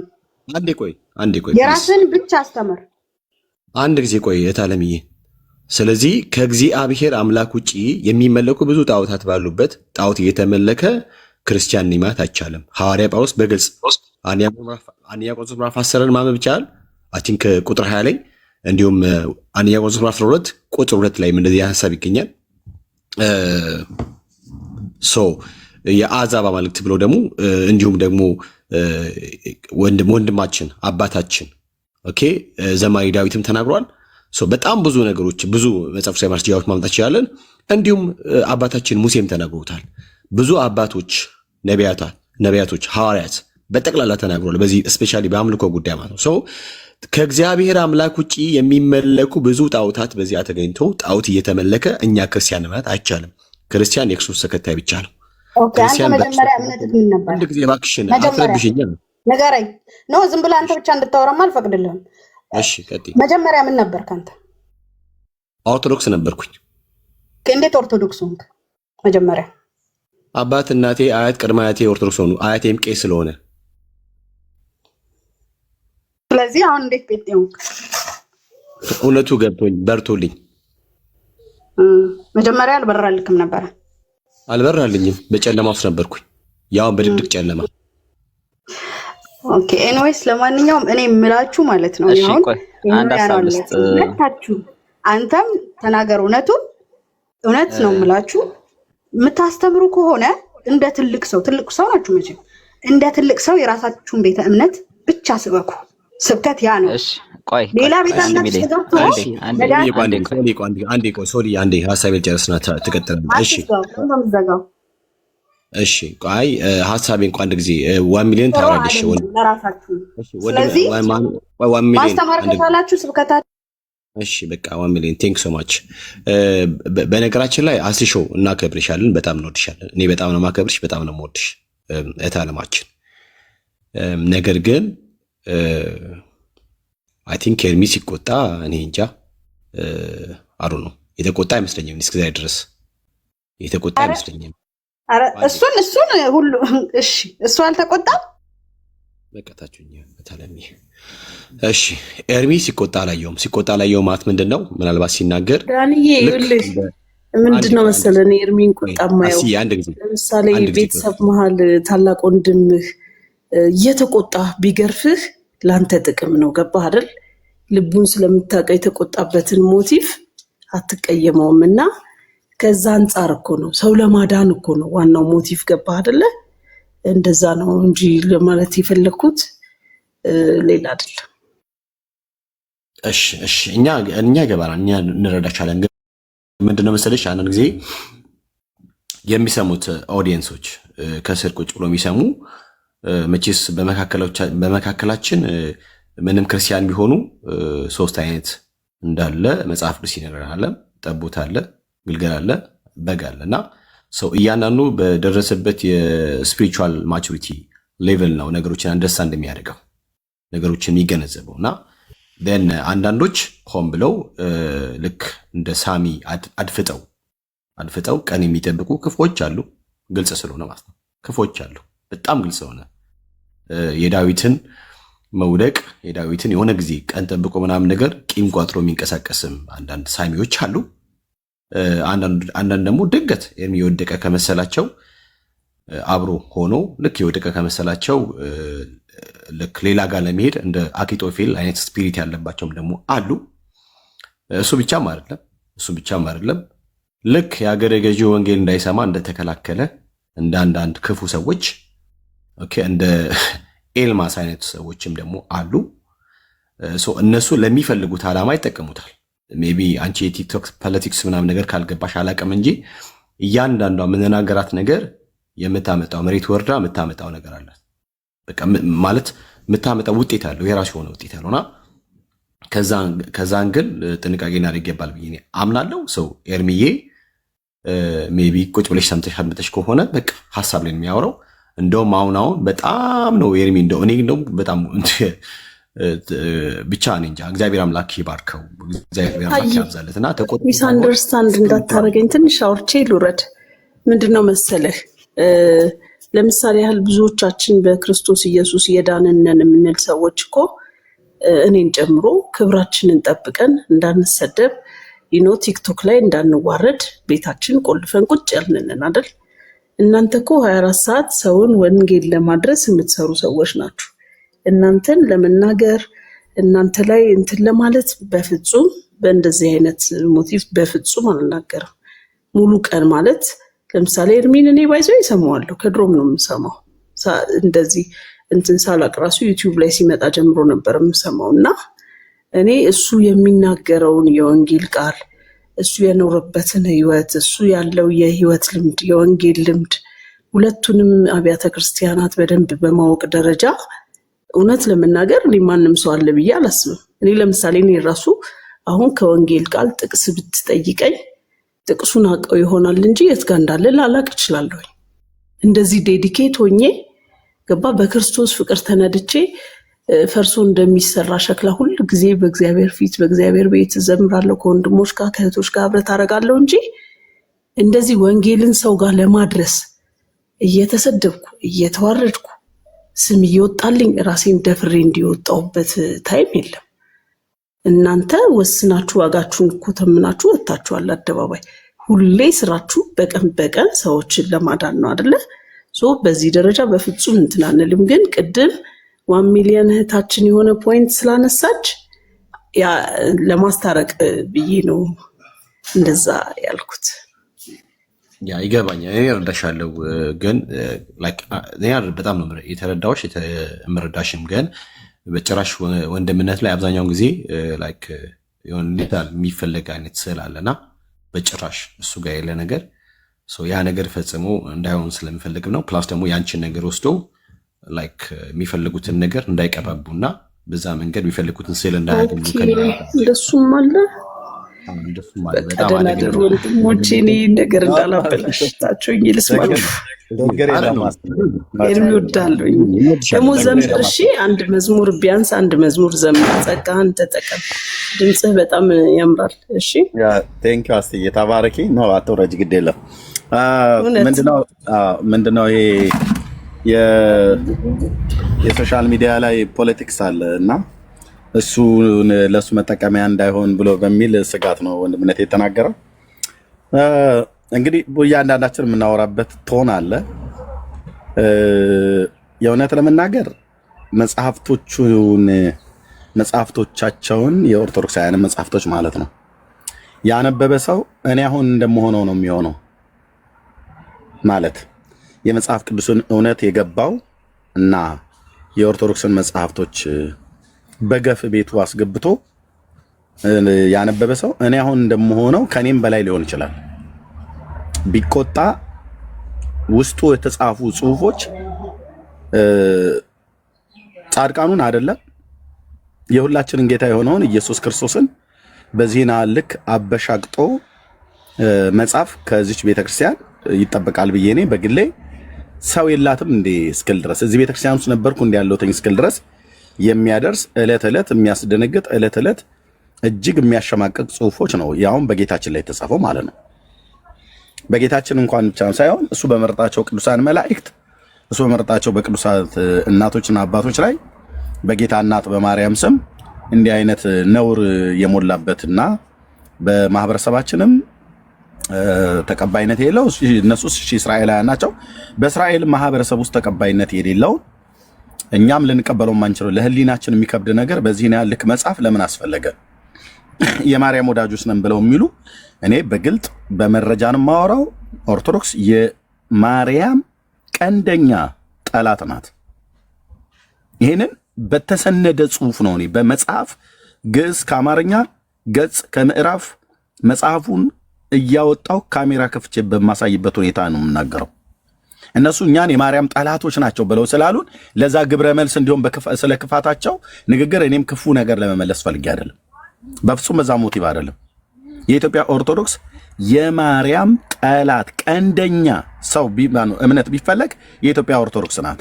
ለምን ኤርሚያስ እንዴት ላለ ነገረ ማርያም፣ ራእይ ማርያም፣ ታምረ ማርያም፣ ድርሳነ ማርያም፣ ለሃ ማርያም በማርያም ስም የተጻፉ መጽሐፍቶቿን ሳነብ እንኳን አይደለም የጌታችንን እናት ለኔ እናት ለመስጠት እንኳን የማይመጥን ጽሁፍ ነው የተጻፈው። ለኔ ሚስት ለሃና የሚመጥን ጽሑፍ አይደለም የተጻፈው። የኔ ሚስት እንኳን አታደርገውም ያንን አይነት ድርጊት አታስደርግምም አታደርግም። ኦኬ እና መጽሐፍቶቹ ላይ እሱ እንዳለ ሆኖ በጌታችን በኢየሱስ ክርስቶስ ላይ የተጻፈ በጣም ጽርፈት የሞላበት ጽሑፍና ንግግር የትም ሊደብቁት አልቻሉም። ኦኬ አንዳንድ አላስፈላጊ ቃላቶች ኖረው በተናገርኩት ላይ ሰው ነኝና ዳህጸ ልሳንም አለ ተብሎ ይባላል። እኔ ይቅርታ ጠይቃለሁ፣ ሁሌም ይቅርታ እንደጠየቅኩ ነው። ግን ሁሉ ቀን ኦርቶዶክስን ብለው የሚሉት አዎ ሁሉ ቀን ኦርቶዶክስን ወደ መዳን ነው ብዬ ሰብካለሁ። ኦርቶዶክስን ብቻ ምን ሆነ? አይሁዳውያኑ ላይ ስናገር ለምንድን ነው ጸጥ ረጭ ብላችሁ የምትሰሙት? አይሁዳውያን ላይ አልሰብክም እንዴ? እንደውም ሁለቱ ላይ ነው እንደውም ታርጌት አድርጌ የምሰብከው። ወንጌሉን ለሰው ልጆች እንደሆነ ባቀም ሙስሊሞችም ይሄን ወንጌል ሰምተው በዚህ 10 ዓመት ውስጥ ወደ ጌታ ይመጡትን እረኛ ይቁጠር። እኔ ስለማላቅ አይደለም፣ እረኛው ይቁጠር። ዝም ብሎ ያለ ፍሬ የማገለግል ሰው አይደለሁም። ኦኬ ግን አይሁዳውያኑ ላይ በዚሁ አይነት ጠንካራ ነገር እናገራለሁ።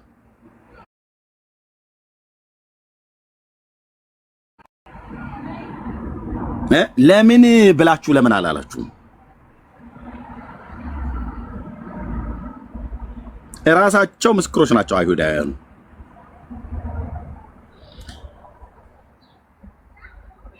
የኛን ሃይማኖት ልታፈርስ ነው የመጣኸው አንተ ብለው እስኪሉ ድረስ ማለት ነው። የአይሁድ ሃይማኖት ለምን ይፈርሳል? ከፈረሰም ደግሞ እንደ እግዚአብሔር ቃል ካልተመሰረተ ይፈርሳል ማለት ነው። የተጠየቀው ታናክ ነው።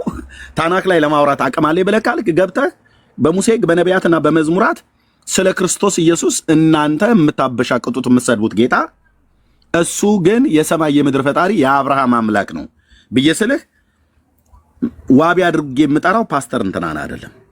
ዋቢ አድርጌ የምጠራው እነ ነብዩ ኢሳያስን ነው፣ እነ ሙሴን ነው፣ እነ ሚልኪያስን ነው፣ እነ ሕዝቅኤል ነው፣ እነ ዳንኤል ነው፣ እነ ኤርሚያስ ነው። አባቶቼ ነቢያትን ነው የምጠራው እና እነሱም ልክ እንደዚህ ይላሉ። አሁን እንደምትለው ማለት ነው። ታው እረፍ ወንድሜ። ለሀገሪቱም ለሕዝቡም ትልቅ ክብር አለኝ። በእንባ የምጸልይለት ሕዝብ ነው እስራኤል ወደ መዳን እግዚአብሔር እንዲያመጣቸው ማለት ነው። እና የኛን መጽሐፍ አትንካ ብለው የጻፉልኝ ሰዎች አሉ።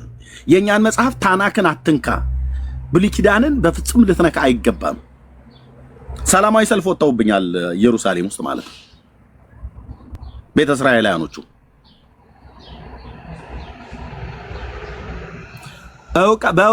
እውቀትን በእውቀት ሞግት። ከጥላቻ ነው ብለህ ብትል ለምን ጣለዋለሁ እስራኤልን? ቀደማስቱ እንዳለችው ሰዎችን ሁሉ እንወዳለን። የተከተልኩት ጌታዬ ነው፣ እሱ የሰው ሁሉ ወዳጅ ነው። የኢትዮጵያ ኦርቶዶክስ ተዋሕዶ ምዕመናን እዚያ ያሉ አብዛኞቹ የሚሰሙት ዕለት ዕለት ትሰማኛለች ቻውን የገባቸው እህት። ታዲያ መጽሐፍታችንን አትክፈት፣ እረፍ፣ የራስህን ስበክ ነው ብለው የሚሉት። የራሴን እኮ ነው እየሰበኩ ያለሁት። የራሴን ክርስትና ስሰብክ እኔው ራሴ ጴንጤው ጋር የሚፈርስ የሐሰት ትምህርት ካለ አፍርሼው ነው የምሄደው። ኦርቶዶክስ ጋር ካለ ክርስቲያን ብላችሁ እስካላችሁ ድረስ የስተት ትምህርቱ ይፈርሳል ማለት ነው። የስተት ዕውቀት ይፈርሳል ማለት ነው። አሁን በምንድን ነው የተበሳጩት ኦርቶዶክሳውያኑ ይሰድበናል ብለው የሚሉት? የሰደብኳችሁ እኔ ሳልሆን ወገኖቼ፣ ያሰደቧችሁ መጽሐፍቶቻችሁ ናቸው። የተጻፉት መጽሐፍቶቻችሁ አሰድበዋችኋል፣ ሰድበዋችኋል፣ አዋርደዋችኋል፣ አሸማቀዋችኋል። የኤርሚያስ ጥፋቱ ምንድን ነው? የሙሉ ጊዜ አገልጋይ ነኝ። ኦኬ ወገኖችን መጽሐፍ ገዙልኝ አልኳቸው። በዓለም ዙሪያ ያሉ ወንጌላውያን ወንድሞቼ እናቶቼ ስፍር ቁጥር የሌለው መጽሐፍ ገዙልኝ። ጌታ እግዚአብሔር ዘመናቸውን ይባርክ። ማታ ላይ ከሚስቴ ጋር እያስተካከልን መጽሐፉ ይሄ ሁሉ መጽሐፍ እነሱ ቤት እኮ የለም አለች። እያስተካከልን አላልቅ ብሎ ማለት ነው። ኦኬ ይነበባሉ። ለምን? በእግዚአብሔር ዕውቀት ላይ የተነሱ የሰው ሐሳብ ስለሆኑ ማለት ነው።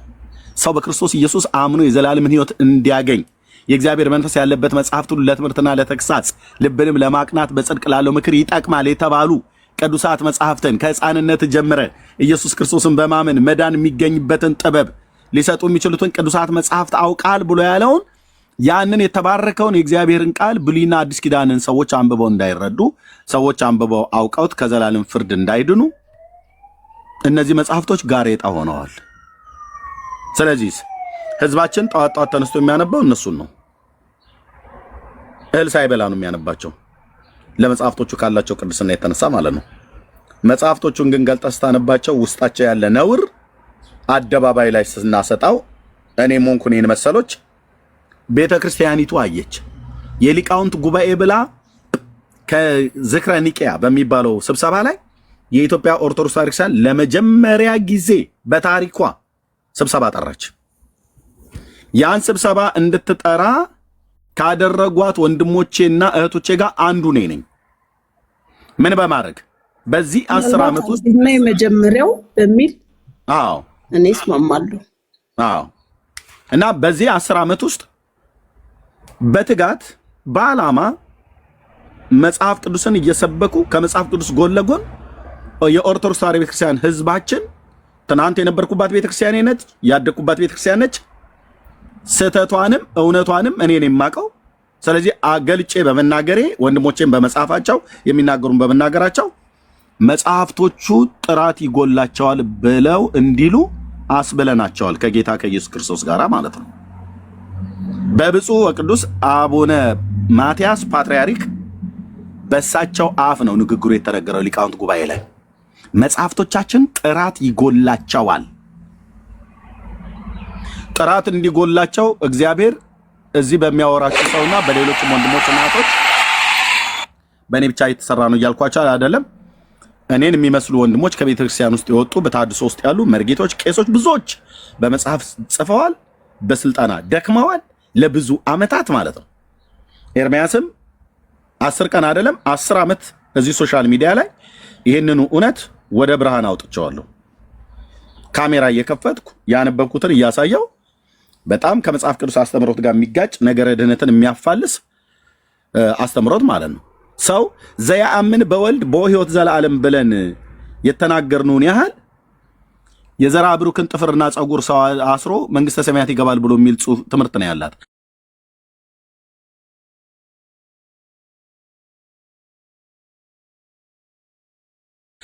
22 ትውልድ ይድናል ብሎ የሚል ትምህርት ነው ያላት ቤተክርስቲያኒቱ። ኦኬ የዘራ ብሩክን መቃብር 40 ክንድ ቆመህ እዛ ሄደ ከጸለይክ እስከ 110 ትውልድ ድረስ ይማርልሃል ብሎ ይላል። ገድሉ ሲነበብ ተቀምጠ ከሰማህ የ40 ዓመት ኃጢአትህ፣ ቆመ ተሰማህ የ80 ዓመት ኃጢአትህ ይሰረይልሃል ብላ የምትል ቤተክርስቲያን ነች። እነዚህ ጽሁፎች በጣም ነው የሚያበሳጩኝ፣ በጣም ነው የሚያስቆጡኝ። ከተቀበልኩት ወንጌል ውስጤ መንፈሴ ይቆጣል። ጳውሎስ በኤፌሶን በአቴና ሳለ መንፈሱ ጣዖት መሙላቱን አይቶ በከተማይቱ ሲዞር እዛ ከተሰበሰቡት እና እዛ ከተሰሩ አቴና ከተማ ውስጥ በቪዲዮ አይቼዋለሁ። ጌታ እግዚአብሔር ሲረዳኝ ሄጄ ከማየው አንዱ ሀገር ነው። በሙሉ እዛ እየሄደ ሲያያያቸው ቴምፕል የተሰሩ ቤተ ጣዖታት የእነ አርጤሚስና የሌሎቹ ማለት ነው። ዋው የሚገርም የህንፃ ዲዛይን ነው። እናንተዬ እስኪ ፎቶ አንሱኝ። ወደ ኢየሩሳሌም ስመለስ እዛ ላሉ ጓደኞቼ ያሳያለሁ እያለ ፎቶ አይደለም አብሮ ሲነሳ የነበረው። የፎቶ ቴክኖሎጂ በዛ ዘመን ባይኖርም እያደናነቀ አይደለም የሄደው፣ መንፈሱ እየተበሳጨበት ነው የሄደው። ጣዖት መሙላቱን አይቶ ይላል በከተማይቱ ውስጥ መንፈሱ ተበሳጨበት። እሱ አይሁዳዊ ነው፣ ምን ይመለከተዋል? አሕዛብ ከተማ ሄዶ መንፈስ የተበሳጨብኝ ምናምን ነገር ብሎ የሚለው ብራዘር፣ የክርስቶስን መንፈስ ስትቀበል የእውነትን እውቀት ስትቀበል እዛ እውነት ላይ ቆሜ አሁን የቆምኩበት የእውነት ወንጌል ላይ ቆሜ ገድላት ድርሳናት ውስጥ የተጻፈውን ነገር ሳየው መንፈሴ ይበሳጫል። ምንም ልደብቀው አልችልም። ይሄ ደግሞ የክርስቶስ መንፈስ ነው። ተቆጣ እኮ ይላል ቤተ መቅደስ ውስጥ ገብቶ። የክርስቶስ መንፈስ ነው ይሄ። ቤተ መቅደሱ ከተሰራበት ዓላማ ውጪ አውለውት ሲያገኘው መበሳጨት ብቻ አይደለም ተቆጣ። ከዛስ ገበታቸውንም ገለበጠ ይላል። ይሄው መንፈስ ነው ጳውሎስ ውስጥ የነበረው አይደለም። በኢየሩሳሌም በአሕዛብ ሀገሮች ሄዱ ሰማይና ምድርን በውስጥ ያሉትን ፍጥረታት ወደ ፈጠረ ወደ ሕያው እግዚአብሔር ወንጌል እንድንተማኑ ምን ሰብክላችሁ ወደሱ ዘወር እንድትሉ ነው ብሎ በልስጥራ ደርቤም በሊቆንያ ቋንቋ በተናገሯቸው ሰዓት ላይ ጳውሎስ በአሕዛብ አገሮች ሁሉ ሄዶ መንፈሱ የሚበሳጭበት የነበረው ነገር ምንድነው ከተባለ አሁን በገድላትና በድርሳናት ውስጥ የተጻፈው አይነት ነገር ጽሁፍም እንደዚሁም በግልጥ ደግሞ የቆመ መሰዊያን ሁሉ እያየ ማለት ነው። የጣዖት መሰዊያን ይሄ የክርስቶስ መንፈስ ነው ማለት ነው። ስለዚህ ሁሉ ቀን እኛን ይናገራል ብላ ሁሉ ቀን እናገራለሁ። ለሰው ልጆች ነው ሁሉንም እናገረው፣ ሁሉ ቀን እናገራለሁ። በተለይ ደግሞ ኦርቶዶክስና አይሁዳውያን ላይ በደንብ እናገራለሁ። ኦኬ ኦርቶዶክስን አንደኛ ስለማውቃት ስለነበርኩበት ይሁዲ እምነትንም ከፈለጉበት ብሉይ ኪዳን በታናክ ከሆነ ይምጣና ይግጠም። ታናክ ብሉይ ኪዳን ማለት ነው። በአምስቱ ብሔረ ኦሪት በነቢያትና በመዝሙራት መጽሐፍት ማለት ነው።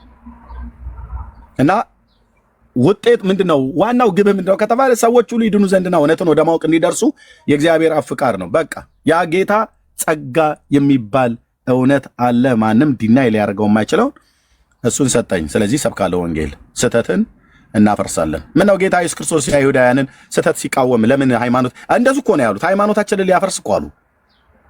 ግብዞች የሆኑ ፈሪሳውያን እኮ ፊት ለፊት እኮ ነበር የተጋፈጣቸው። እናንተ ስለወጋችሁ የእግዚአብሔርን ትእዛዝ ትንቃላችሁ። ኢሳይያስ ስለእናንተ ጥሩ አድርጎ ትንቢት ተናገረ እኮ አላቸው። ይህ ሕዝብ በከንፈሩ ያከብረኛል፣ ልቡ ግን ከኔ በጣም የራቀ ነው። በሰው ስርዓት በሆነ ትምህርት ብሎ ማለት ነው። የሰው ስርዓት የሆነ ትምህርት የአይሁድን ሕዝብ ማህበረሰብ ሁሉ የበከለ በነቢዩ በኢሳይያስም ዘመን ነበር፣ በጌታም ዘመን ነበር። አይሁድን ወደኋላ የጎተተው ምንድን ነው? የሰው ስርዓት የሆነ ትምህርት። ጌታ አልሰጣቸውም። ጌታ የሰጣቸው በሲና ሕግን ነው፣ መጽሐፍትን የሰጣቸው ቶራን የሰጣቸው። እነሱ ግን ሲያደርጉ የነበሩት ምንድን ነው? የሰው ስርዓት የሆነ ትምህርት ቀላቅለው ማለት ነው። ልክ አሁን ኦርቶዶክስ እንደምታደርገው። እግዚአብሔር ለቤተ ክርስቲያን ምንድን የሰጠው? ወንጌል ነው፣ ብሉይና አዲስ ኪዳን ማለት ነው። 66 እስትንፋሰ እግዚአብሔር ያለባቸውን ቅዱሳት መጽሐፍትን የሰጠው በቅዱሳን ነቢያትና በቅዱሳት ሐዋርያት የተሰበከ የእግዚአብሔር ልጅ የኢየሱስ ክርስቶስን ወንጌል ትተው የምስራቹን ቃል ትተው ገድሏን መጽሐፏን ታምሯን ያነበበ ያስነበበ የደጎሰ ያስደጎሰ የጻፈ ያጻፈ 52 ትውልድ ይማርልሃል ብሎ የሚል አሁን በባለፈው የተጣለው ገድለ ዮሐንስ መጥምቅ የተባለው አንዱ ያስጣልናቸው 52 ትውልድ ይማራል ይላል። እውነትህን ነው አንተ ሰውዬ። ገድለ ዮሐንስን መጽሐፍ አይደለም መጽሐፉን ጠቅልለህ ብትጎርሰውም እንኳን አትድንም። እንኳን 52 ትውልድ አይደለም አንተም አትድንም።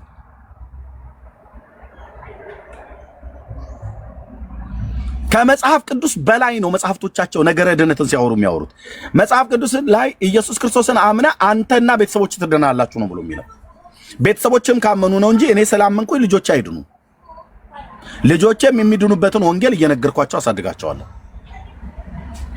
ይሄኛው እኮ ግን አንተ ከዳንክ አንተ የደዛ መቃብሩ ጋር ከቆምክ ከተማጸንክ 52 ትውልድ ይማርልሃል እምህር ለኪ ብሎ ቃል ኪዳን ገባላት ይላል። የቃል ኪዳኑ አበዛዝ ኢየሱስ በየፌርማታው ሲማማር ሲገዛዘት የሚውል ነው የሚያደርጉት በመጽሐፍቶቻቸው።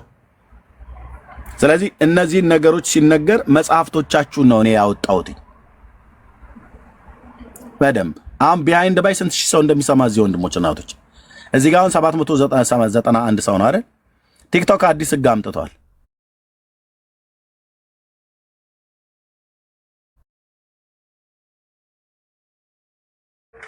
አንዳንዱ የጴንጤን ፓስተር ነው ገብተው እዚህ ከሰሙ ሰው አየ ብዙ ሰው አየ ሊሉ ማለት ነው። እኔ ችግር የለብኝም ብራዘር፣ ሲስተሙ በደንብ ነው የሚናገረው።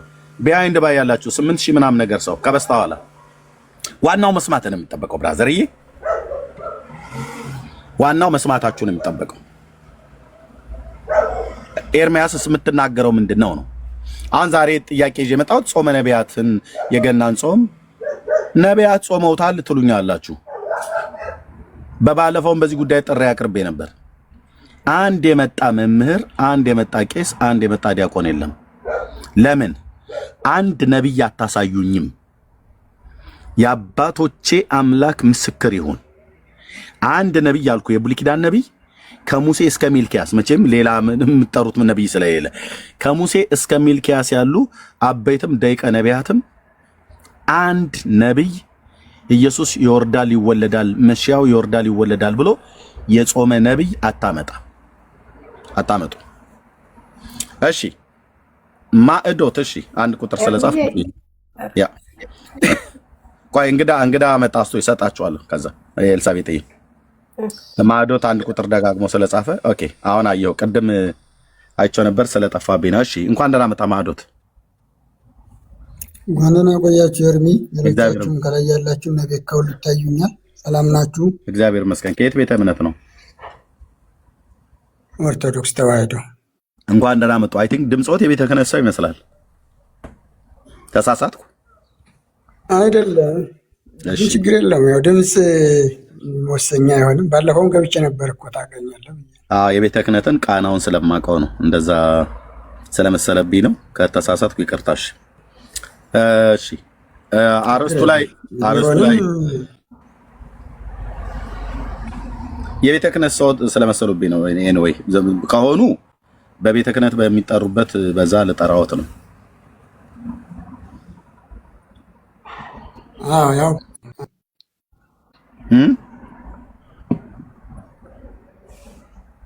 አንተ ባልስ እንደ ችግር የለውም። በሆነም ባልሆነም እሺ ችግር የለም። እሺ ወንድሜ እንኳን ደህና መጣ። እሺ የገና ጾም በእናንተ በኢትዮጵያ ኦርቶዶክስ ቤተክርስቲያን በየዓመቱ ይጾማል። የገና ጾም በየዓመቱ በኢትዮጵያ ኦርቶዶክስ ቤተክርስቲያን ይጾማል። ይሄን ጾም ቤተክርስቲያን የገና ጾም ብላ ማነው ጾመ ነቢያት ብላ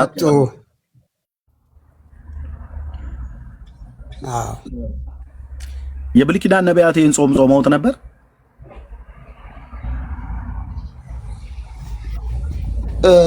በነገራችን ላይ ቁጥሩ ስንት ነው? የጾሙ ቀን ስንት ነው ታውቋል? የትኛው ጾም ቀን? የጾመ ነቢያት እስከ ገና ዋዜማ ያለው ድረስ አንዳንዴ 6 ሳምንት እንደ አበቅቴው ማለት ነው። አንዳንዴ ህዳር 14 ህዳር ቁጥሩ ዝም ብሎ እንጂ እየነገርኩት ነው። አንዳንዴ ህዳር 14 ይገባል ነው 60 ነው 40 ነው 45 ነው የሚለውን ቁጥሩን ነው የጠየቅኩ። ወደ መልስ ልገባ ስለሆነ እየሰሙ ይመስሎ የነበረ እንግዲህ ያልሰሙኝም ማለት ነው እኮ። ቁጥሩ ስንት ነው ነው ያልኩት። ነቢያት ጾሙት አልጾሙት ለማለት ቁጥሩን እርግጠኛ መሆን አለብን እኮ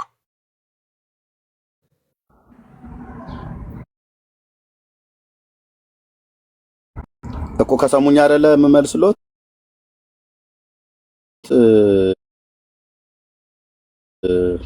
ቀሲስ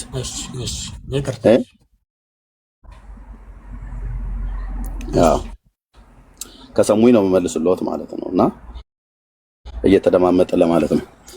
እንደየ አበቅቴው ይለያያል። አይ ቲንክ አበቅቴው ላይ የካላንደሩ ላይ ማለት ነው። አንዳንዴ በ14 አንዳንዴ በ15 በወርሃ ህዳር ይገባል ማለት ነው። እና አንዳንዴም በ28 አንዳንዴ በ29 ደግሞ ወርሃ ታኅሳስ ላይ ይፈታል። ይሄ ማለት አንዳንዴ 42 ቀን አንዳንዴ 43 ቀን ይሆናል ማለት ነው። ተሳሳት? ጥሩ። አይ ትንሽ ነው ተጠግተሃል። ችግር የለውም። በሁልጊዜ የሚገባ በ15 ነው። ህዳር 15 ነው የሚሆነው። 44 ቀን ይሆናል ወይም 43 ነው። 44 እና 43 ልክ ነኝ ማለት ነው። 42 ወይ 43 ይሆናል፣ 44 ወይ 43 ይሆናል ማለት ነው። 44 ይሆናል። ይኸው 40 ነው የነቢያት ጾም የሚባለው 40ው ነው። 4 ወይም 3ቱ የሌላ አባቶች ጾም ነው። 40 የጾሙ ይታወቃሉ። ያው ሙሴ ጾሟል 40 ቀን፣ እሱ ነው የነቢያት ጾም የሚባለው። ሙሴ ጾሞ ምን ተቀበለ? ያው ይታወቃል። ቃላትን 10 ቃላትን በሁለቱ ጽሌዎች ወይም በሁለቱ ጽላቶች ተቀብሏል። ቃላቱ ደግሞ የእግዚአብሔር ቃል ናቸው። እኛም ደግሞ የእግዚአብሔር ቃል የሆነውን ክርስቶስን በሕይወታችን ይወለድ ዘንድ ወይም በእኛ ይወለድ ዘንድ ዕለት ዕለት ይወለድልን ዘንድ እንጾማለን። ጾሙ ለዛ ነው አባቶቻችን እንድንጾም ያዘዙን። እነ ኤልያስም ጾመዋል። 40 ቀን ምግብ ተመግበው 40 ቀን ጉዞ ያሄዱበት 40 እንደጾሙ ይታወቃል። ክርስቶስም የአባቶቹን ስርዓት ሊፈጽም ነው እና የመጣው 40 ቀን ጾም አሳይቶናል። እሱም 40 ቀን የጾመውን እንጾማለን። ከወደፊት 1 ሳምንት የሌላ ጾማለን። 55 ቀን ያው ቅዱስ ልናገር ስለሰማሁ አንደኛው ሕማማት ነው። ሕማማትን አባቶቻችን ትንሣኤውን በፊት ሕማማት ትንሣኤ ያለ ለማለት ሕማሙን ማስታወስ ስላለብን ሕማማቱን ጨምረዋል ነው። እንግዲህ የነቢያት ጾም ሲባል ይሄ ነው። እነ ኤርምያስም ጾመዋል፣ እነ ዳዊትም ጾመዋል፣ ስጋ በማጣት እንጀራ ላፊ እንጀራ አልበሉም። እነ ዳንኤል ይታወቃል። እነዚህ ጾመዋል። ግን ለምን ጾሙ የሚባለው ለጊዜው ቢሆንም ለመጣባቸው መከራ ማሳለፊያ ቢሆንም ነቢያት ጾመዋል። የጾሙት መወለዱን ትንቢት ይነገር ስለነበረ ትንቢቱን ተናግረው ብቻ አይደለም በጾሙ ይጠይቁ ነበረ። ቀኝ እጅህን ላክልን፣ ብርሃንህን ላክልን እያሉ እየጾሙ ነበር። እነ ዳዊትም ብርሃንን ላክልን ቢሉ ቀኝ እጅህን ላክልን ቢሉም እየጾሙ ነበር እንጂ ዝም ብሎ አይደለም። ስጋ በማጣት ወይም ቅቤ በማጣት ሰውነት የከሳ እስከሚል ድረስ ዳዊት የተናገረው እየጾመ ነበር እንጂ ዝም ብሎ አይደለም የነበረው። ስለዚህ አባቶቻችን ጾሙ ነበር ማለት ነው። ያን ተከትሎ ነው መቼም በእናንተም ገና ይከበራል ይመስለኛል። ኤርሚ ገና ወይም ልደት ማለት ነው። ወደሱ ከመምጣቱ በፊት እነዚህ የብሉይ ኪዳን ቅዱሳን ነቢያት እንደ ጾሙ በመጽሐፍ ቅዱስ ላይ ቅድም ጠቃቅሰው ነግረውኛል። የኢትዮጵያ ኦርቶዶክስ ቤተክርስቲያን አብይ ነው ጾመ ነቢያት ወይ ደግሞ ይሄ ገና ጾምን እንጾማለው ብላ ስትል የብሉይ ኪዳኑን ነቢያት በአብይነት ጠርታ ነው። እና እነሱ ሲጾሙ ይወርዳል ይወለዳል ብለው ነበር አይደል ሲጾሙ የነበሩት። ሱባኤ ቆጥረው ይወርዳል ይወለዳል ብለው ሲጾሙ ነበረ ብላለች የብሉይ ኪዳን ነቢያት አይደል ማዕዶት? ትክክል ነው። ቅድም ከተናገር ያለው አሁንቻችን እኔ አሁን የምፈልገው ነቢያትን ጾሙ ጊዜ ያመጡት አልኩኝ እኮ እኔ የምፈልገው አሁን ነቢያትን ጾም ያመጡት። እሺ እኔ የምፈልገው አሁን ኦኬ እሱ ላይ ይወርዳል ይወለዳል ብለው ነበር ሲጾሙ የነበሩት ብላ እነሱ ነው በዋቢነት የምጠራው። እኔ አሁን የምፈልገው ከታላቁ ነቢይ ከሊቀ ነቢያት ሙሴ እስከ ሚልኪያስ ድረስ አንድ ነቢይ ነው እንድጠሩልኝ የፈለኩትኝ። መሺያው የእስራኤል መሲህ ይወርዳል ይወለዳል ብለው ሱባኤ ቆጥረው ጾም ጸሎት ይዘው ስለመውረዱና ስለመወለዱ የጾመ ነብይ አንድ ጥሩልኝ። ሙሴ አሁን 40 ቀን የጾመው ክርስቶስ ወይ ደግሞ መሺያው ይወርዳል ይወለዳል ብሎ አልነበረም የጾመው። ልጹምም ብሎ አይደለም የጾመው። የጾም አዋጅ አውጆ አልጾመም ሙሴ። ከጌታ ጋር በነበረው ሁለት ጊዜ ስብሰባ አንደኛው ዘጸአት መጽሐፍ ምዕራፍ 32 ሁለተኛው ዘጸአት መጽሐፍ ምዕራፍ 34 ላይ በተራራው በነበረው ስብሰባ ላይ ከጌታ ጋር በሄደበት ጊዜ ዘጸአት መጽሐፍ ምዕራፍ 19 እና ዘጸአት መጽሐፍ ምዕራፍ 34 ማለት ነው። ከጌታ ጋር በቆየበት በዛ ቆይታ ውስጥ ነው አልበላም አልጠጣም ይላል እንጂ ልጹም ብሎ አይደለም ተራራው ላይ የወጣው። ከጌታ ጋር በነበረው ቆይታ 40 ቀን ተራራው ላይ ስለቆየ አልበላም አልጠጣም ይላል። ሁለተኛውን የድንጋይ ጽላቶች ቀርጾ በተራራው ላይ በፊቴውም ብሎ ባለበት ዘጸአት 34 1 ላይ እንደዚሁ ተመሳሳይ ማለት ነው። ሙሴ መሺያው ይወርዳል ይወለዳል ብሎ አልጾመም። ኤልያስም መሺው ይወርዳል ብሎ አልጾመም። ጾም ግን ጾመዋል።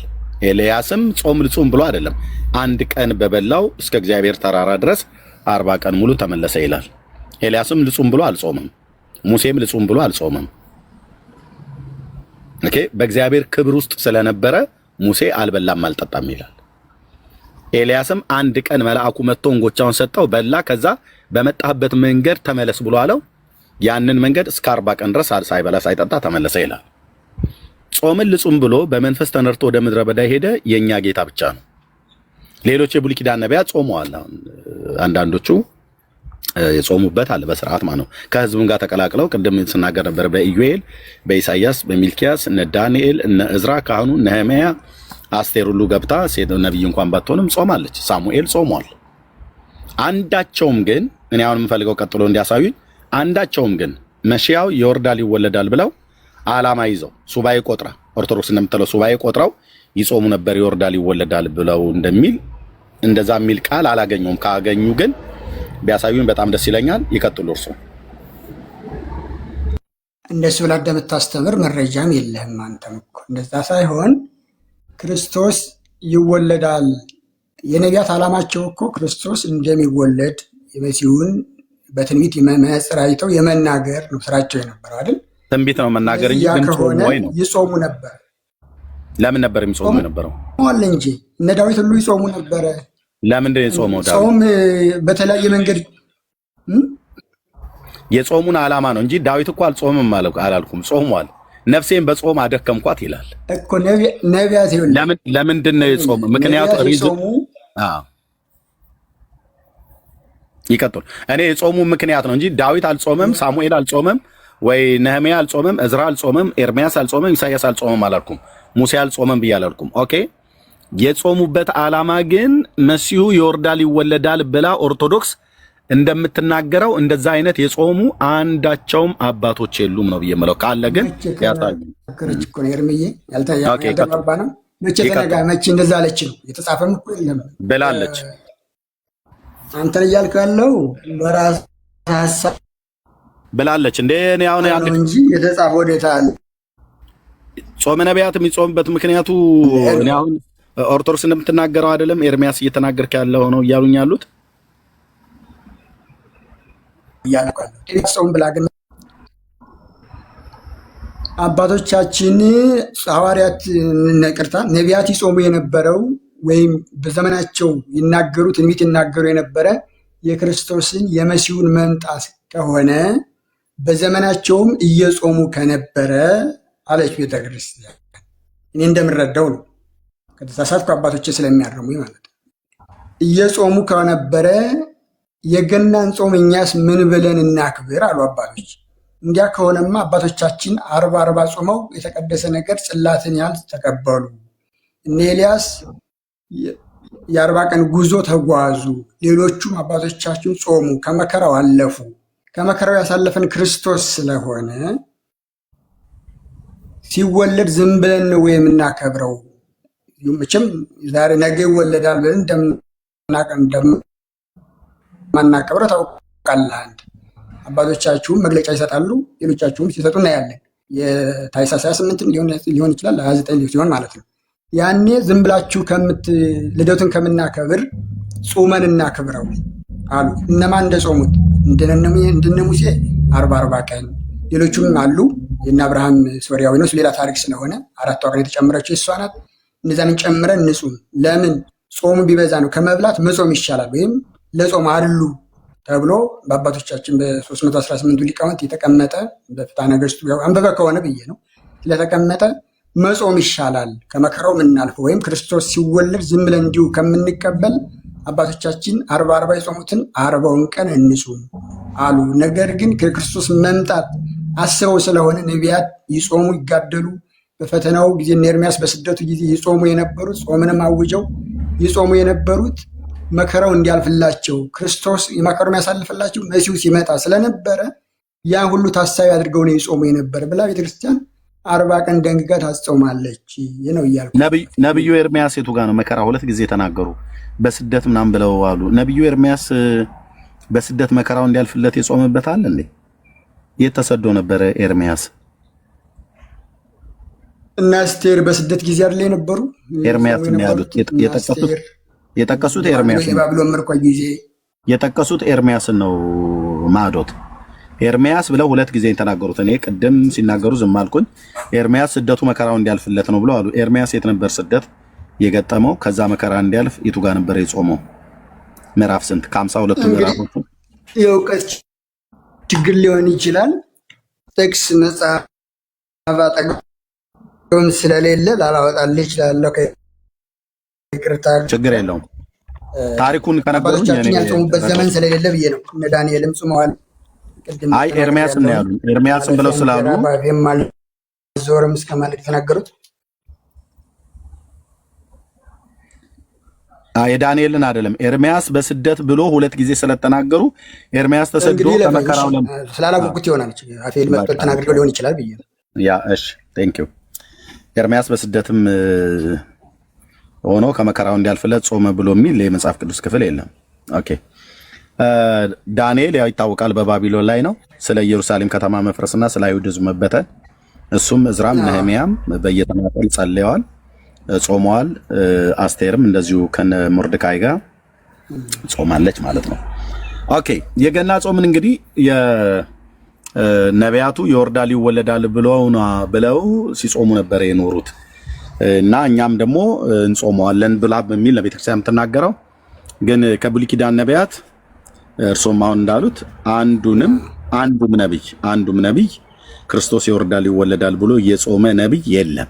አንድም ነብይ ቀደም የጠቃቀሷቸው ነቢያት በየግላቸው አንዳንዶቹ ጾም አውጀው ጾመዋል።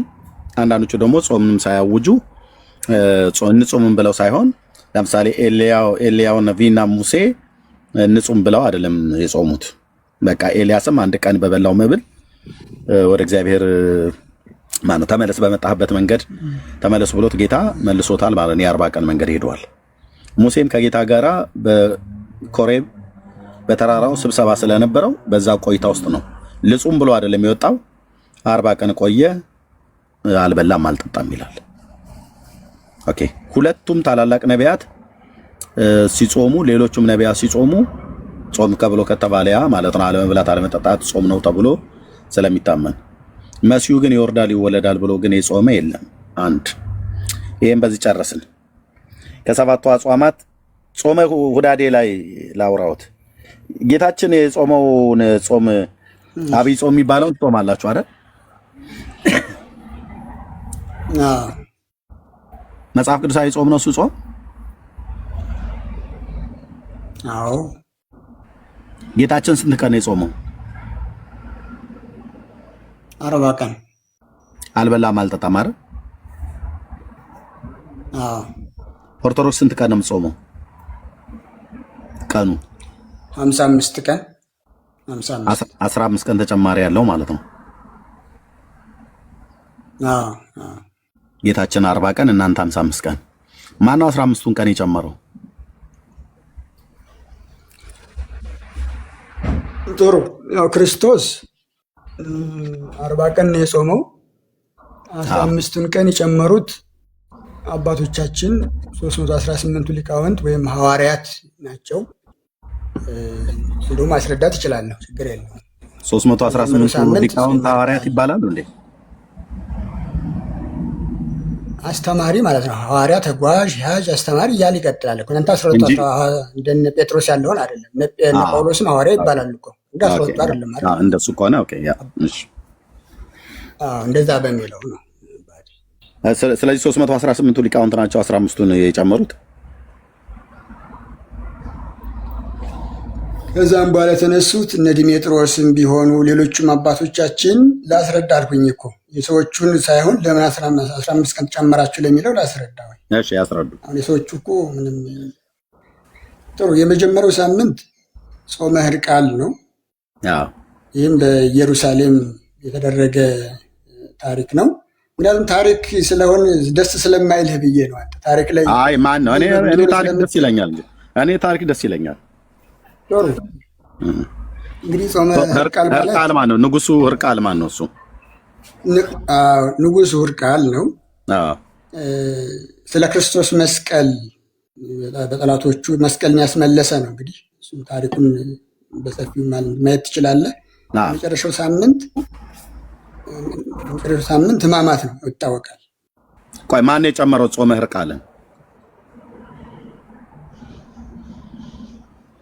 አባቶቻችን አልኩህ እኮ። የትኞቹ አባቶች? የነዛ 318ቱ ሊቃውንት የተባሉት? አዎ ማለት ትችላለህ።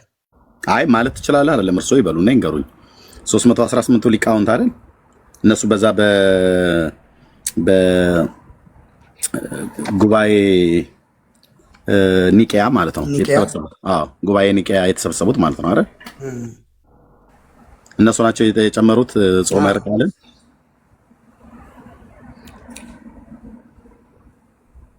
ምን ያረግ አሁን ቆይ ማዶትዬ ምን ያረግ ንጉሥ ሕርቃል ጾሙ ከጌታችን ከኢየሱስ ክርስቶስ አብይ ጾም ጋር ምን ሊያረግ ገባ? ማን ያስገባው? በፊት እኮ ነው እኮ ማን ያስገባው? በፊት ነው። ማን ያስገባው? ሳምንት ነው እኮ ልክ ነው። የመጀመሪያው ሳምንት ጾመ ሕርቃል ከዛ ዘወረደ ምናምን ነገር የሚባላል እሱ አይደለም የጠፋኝ። ማን ያስገባው ነው?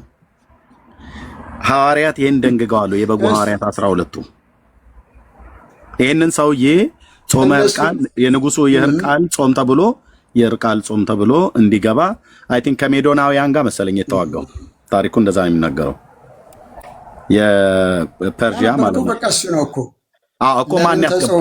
ለምን ጾም ያስፈልጋል ከሆነ እሱን ጾም ማን ያስገባው? ጌታችን ጾም ላይ ማን የደረበው? 15 ቀን ኦርቶዶክስ ጌታችን 40 ቀን ጾሞ 40 ቀን አልበላም አልጠጣም ይላል ቅዱሱ ቃል። ኦርቶዶክስ ግን 15 ቀን ጨምራበታለች። የጨመረችው ግን የእናቱ ወርቃልን ጾም ሁሉ ነው የጨመረችው። ማን የጨመረላት? ማን ነው ጨምሬ ያላት ነው?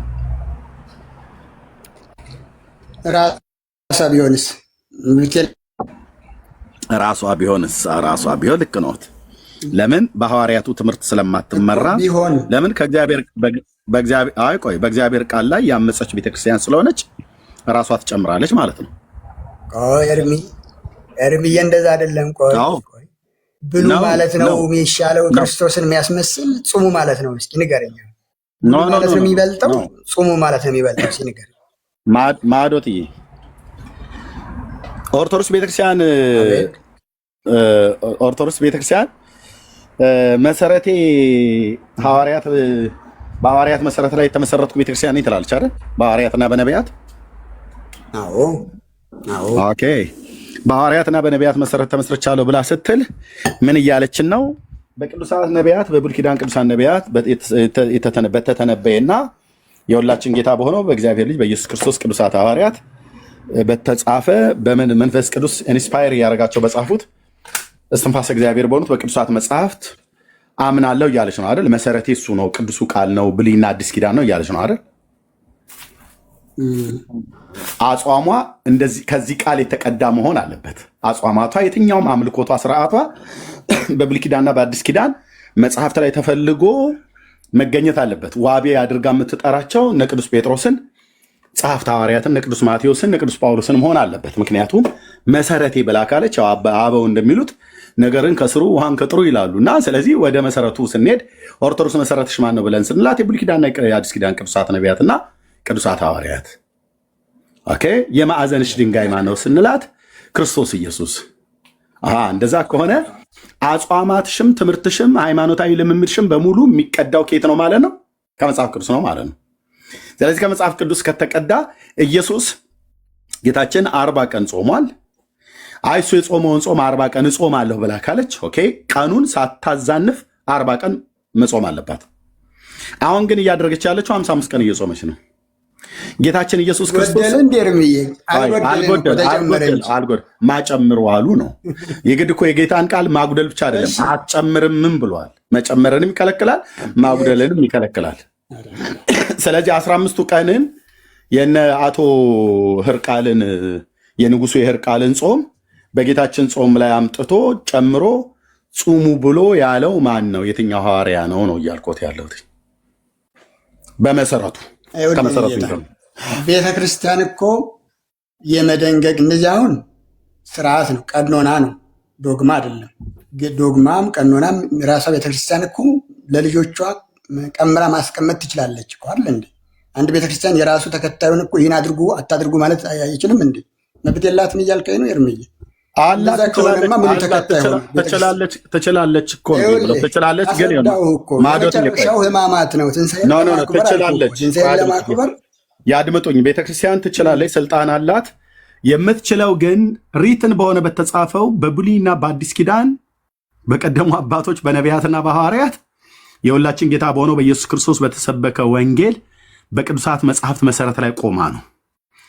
እሷ ከተጻፈው እውነት ውጭ ወጣ ዘውሃቦሙ ስልጣነ ለሐዋርያት እያለች ኦኬ፣ ያ ለሐዋርያት የተሰጠ ስልጣን ለእኔም ተሰጥቷል ብላ እስካለች ድረስ በተጻፈ በእግዚአብሔር ቃል ላይ ሳትጨምር ሳትቀንስ ሪትን ለሆነው ለተጻፈው ለእግዚአብሔር ቃል ታማኝ ሆና ያንን ነው ማራመድ ያለባት። አሁን ግን ጌታችን 40 ቀን ጾመ ይላል የተጻፈው። ኦርቶዶክስ ግን የለም የኢየሱስ ጾም 40 ቀን ነው፣ እኔ በላው ላይ ግን 15 ቀን ጨምራለሁ። ምክንያቱስ ማንም የሚጠይቀኝ የለም። ህዝቡም እንደሆን በቃ ዝም ብዬ አስተኝቼዋለሁ። እርብዬ እና ዕዳ በደል ያመጣል ስንጨምርበት፣ ጾሙ ስንቀንስ እና ስንጨምር ያመጣል። ስለጨመርን ዕዳ በደል ይመጣብናል። ያመጣል እንጂ ምን ብሎ እስኪ ንገረኝ። በምን መንገድ ጨምራችሁ ጾማችሁ ይላል እግዚአብሔር በቃሉ ላይ አንዳች አትጨምር ይላል አይልም? ቃል ማለት ምን ማለት ነው? አይ ይተው እንጂ ቃል ማለት እንዳትጨምር የሚል ጾሙ ለምሳሌ ክርስቶስ አርባን የጾምኩና 40 ጾሙ ብሏል እንዴ? ቃል ማለት ገብተህ እንደገና ደግሞ ቃል ማለት ሎጎስ ማለት ነው። ቃል ማለት ቨርብ ማለት ነው። አካላዊ ቃል አለ፣ ቨርብ አይደለም። አይ ንግረተ ቃል አለ ምናምን ነገር ብሎ የሚል ያድምጡኝ። ቆይ እንደዛ በቃሉ ላይ አንዳች አትጨምር አንዳችም አታጉድል ይላል እግዚአብሔር ቃል። ካላወቁት አሳየታለሁ። የዮሐንስ ራእዩን ነው እንደዛ የምትለው? ዘዳግምና ምሳሌ ነው የምነግሮት። ራእይ 22 አይደል የምነግሮት እኔ ዘዳግምና ምሳሌ ላይ። አሁን ችግሩ ምንድን ነው? ጾሙ በመጨመሩ እስኪ የሚያመጣብን እንዳ ነገረን ያድመጥ። ምን ይላል መጽሐፈ ምሳሌ ላይ? በቃሉ ላይ አንዳች አትጨምር እንዳይዘልፍህ አንዳች አትጨምር ይላል። ኦኬ ጌታችን 40 ቀን ጾም ጨምሩ ቃል ነው ትለዋለህ አንተ። ያድምጡኝ። 40 ቀን ጌታችን ከጾመ እናንተ 55 ቀን ለመጾም ማን የፈቀደላችሁ ሲጀምር ነው? አንደኛ ሲጀምር ኢየሱስ እኩል ነግር አይደለ እንዴ? መረዳኛል። ይቀጥሉ፣ ያው በቃል ስጦት ይቀጥሉ፣ ከዛ ነው ይናገራሉ። ይቀጥሉ 55 ቀን የጾምበትን ምክንያቱም በደንብ ዘርዝረው ይንገሩኝ። ይቀጥሉ። እሺ እንግዲህ ቀመር እናውጣ ተብሎ አይደለም መከራ እያየን ያለ ነው። እንግዲህ ቤተክርስቲያን አትብሉ ብላ ካለችን ክርስቶስ በማቴዎስ 6 ያለ ይታወቃል። መቼም ጾሙ እንዳለ ክርስቶስ አይደል? ግን ጾሙ ሲል እንደ ህገ መንግስት ነው። ህገ መንግስት ደግሞ ይተረጎማል። አባቶቻችን እንዴት ተረጎሙት? ስርዓቱን ያስቀመጡልን በሐዋርያት አባቶቻችን የተተኩ ሊቃውንት ቤተክርስቲያን እስከዛሬ የምትጠቀምባቸው ራሷን ቤተክርስቲያን የምትመራባቸው ስርዓቶች ይወጣሉ። ከዛ እየተቀዱ እንደ ህገ መንግስት መጽሐፍ ቅዱሱ ጾሙ ያለ ክርስቶስ ግን ምን በከምን እንጾም፣ እንዴት እንጾም፣ ስንት ሰዓት እንጾም የሚለውን ደግሞ አባቶቻችን ሊቃውንት ያን ቀመሙ አስቀምጠውልናል፣ ወይም ቀምሮ አስቀምጠውልናል። ዘወረደ ቀጥሎ ያለው ቅድስት ነው። ከቅድስት እሁድና ቅዳሜን ብትወስድ ማለት ነው 15 ቅዳሜና እሁድ አሉ። ከዛ መሃል ምንቆጥራቸው ማለት ነው። እነዚህ እኛ የታዘዝነው እስከ 12 ሰዓት እንድንጾም ነው። ይህ የአፈጻጸም ችግር አለበት። አዎ ቤተክርስቲያን የምታዘውና እኔ የምፈጽመው ሰው ስለሆንኩ ደካማ ስለሆንኩ ላልፈጽመው እችላለሁ። 9 ሰዓት እበላለሁ። እውነት ነው። እኔ ጿሚ ነኝ አይባልም። ነኝ ተብሎ በክርስትና ስለማይታወቅ ነኝ ማለት ትዕቢት ስለሚያመጣ 12 ሰዓት ተደንግጓል። 9 ሰዓት የሚጾም አለ፣ 6 ሰዓት የሚጾም አለ። ኧረ ጠዋት የሚበላል እውነት ነው። ግን በዛ ቤተክርስቲያን ልትለካ አትችልም። 15 ቀናት አሉ። እነዚህ 15 ቀናት ቅዳሜና እሁድ መጾም ስለማይችሉ በዛ ተተክተዋል። አንድ ሁለተኛ የመጀመሪያው ጾመ ሕርቃል ለምንድን ነው የጾመው? ያው ቅድም ታሪኩ ስላነበብከው ስላልከኝ ነው።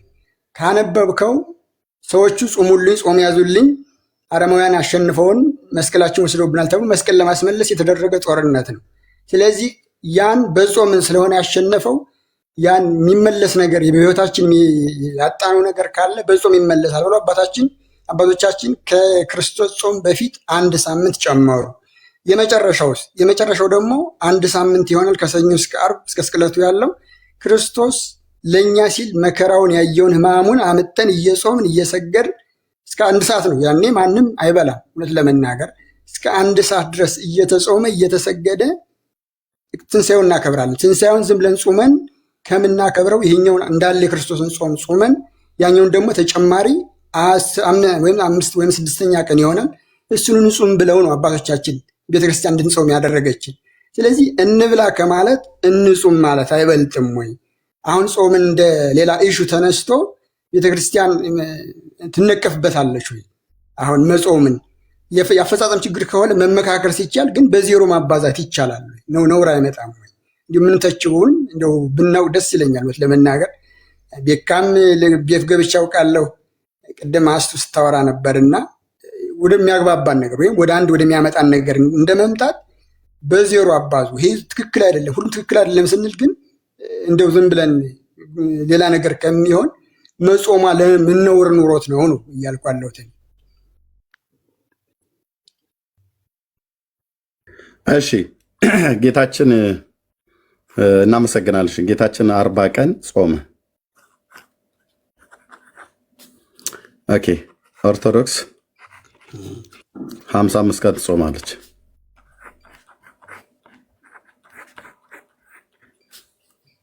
የስንት ቀን ልዩነት አለ? 15 ቀን ልዩነት አለ። ኦኬ ይህንን 15ቱን ቀን 15 ቅዳሜና እሁዶች አሉ አሉ።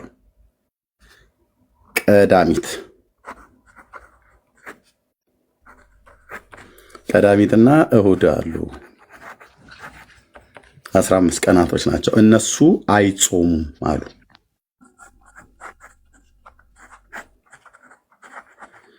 ኦኬ የማይጾምበት ምክንያት ሰንበት ስለሆኑ ነው አይደል? ሰንበት ስለሆኑ ነው አይደል? የማይጾሙት ሰንበት ስለሆኑ የማይጾሙበት። ኤርሚ አትጾሙ ያላለ ወይ ቅዳሜና እሑድ የሚለውን ልንመጣ ነው ገና በደንብ ልንመጣ ነው። አይጾሙም ምክንያቱም ሰንበት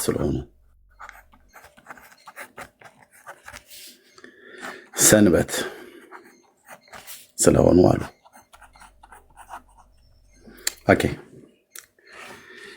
ጌታችን መድኃኒታችን ኢየሱስ ክርስቶስ ወደ ቅዱስ ቃሉ ስንሄድ 40 ቀን አልበላም አልጠጣም። ማቴዎስ ወንጌል መጽሐፍ ምዕራፍ 4 እሺ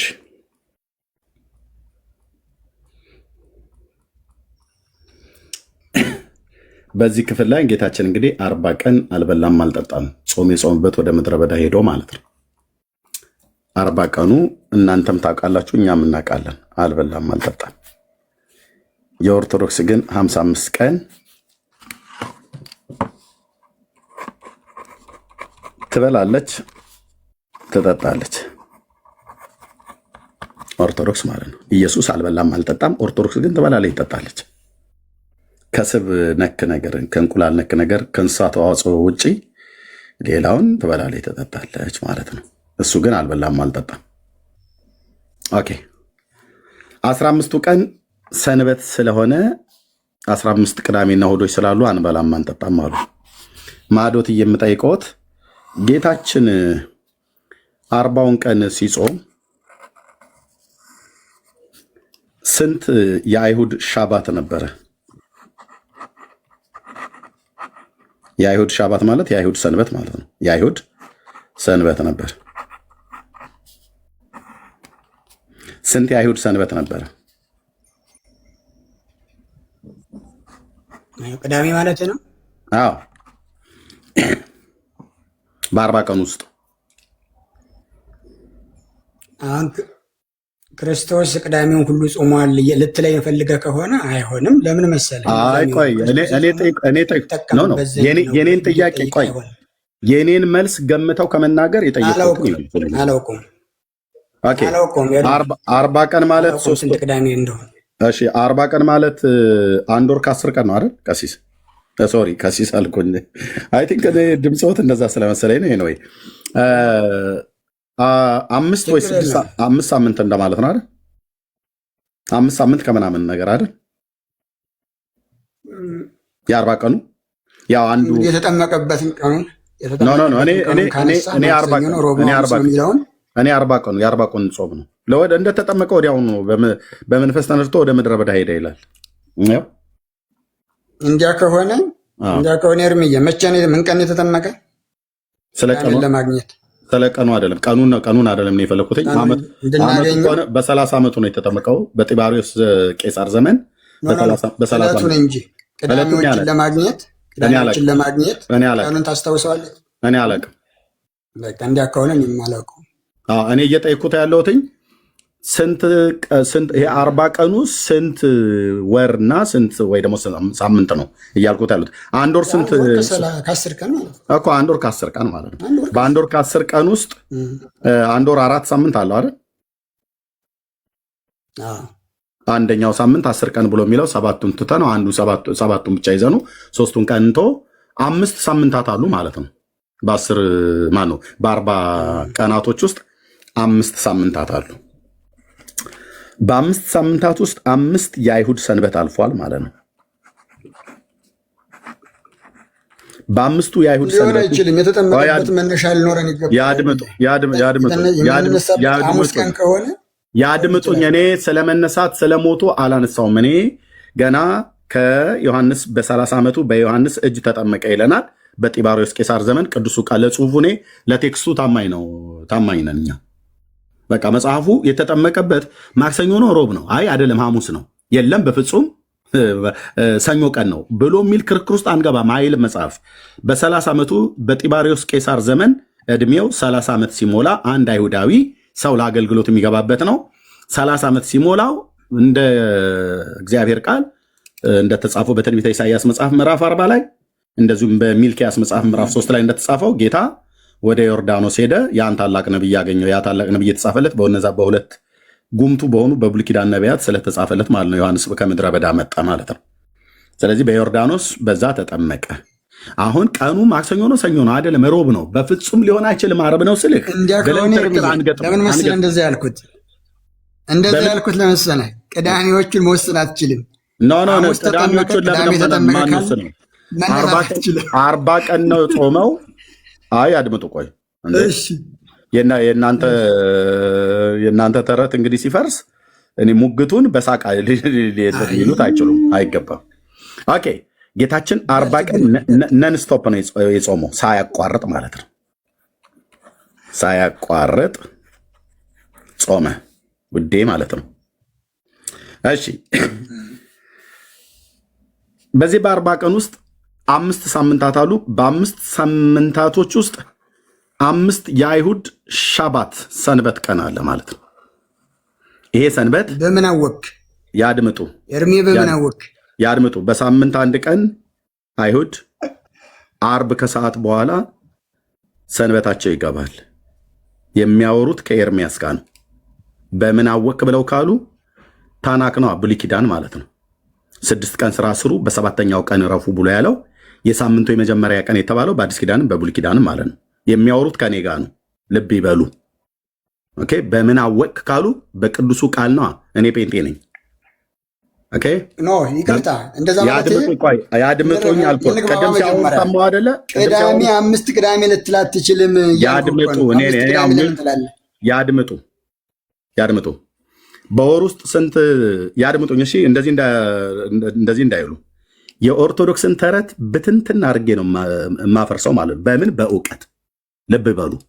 እናንተ 40 ቀን ክርስቶስ ጾመ፣ እናንተ ግን 55 ቀን ጾማችሁ። 55 ቀኑን 15 ቀን ጨምራችሁበት። ማን የጨመረው? የአቶ ህርቃል ሁሉ ጾም ገብቶበታል። አቶ ህርቃል የሚባለው ሰውዬ ማለት ነው። ማን የጨመረው? አባቶቻችን ብለዋል። እነዚህ አባቶች እነማን ናቸው? በኋላ እናየዋለን።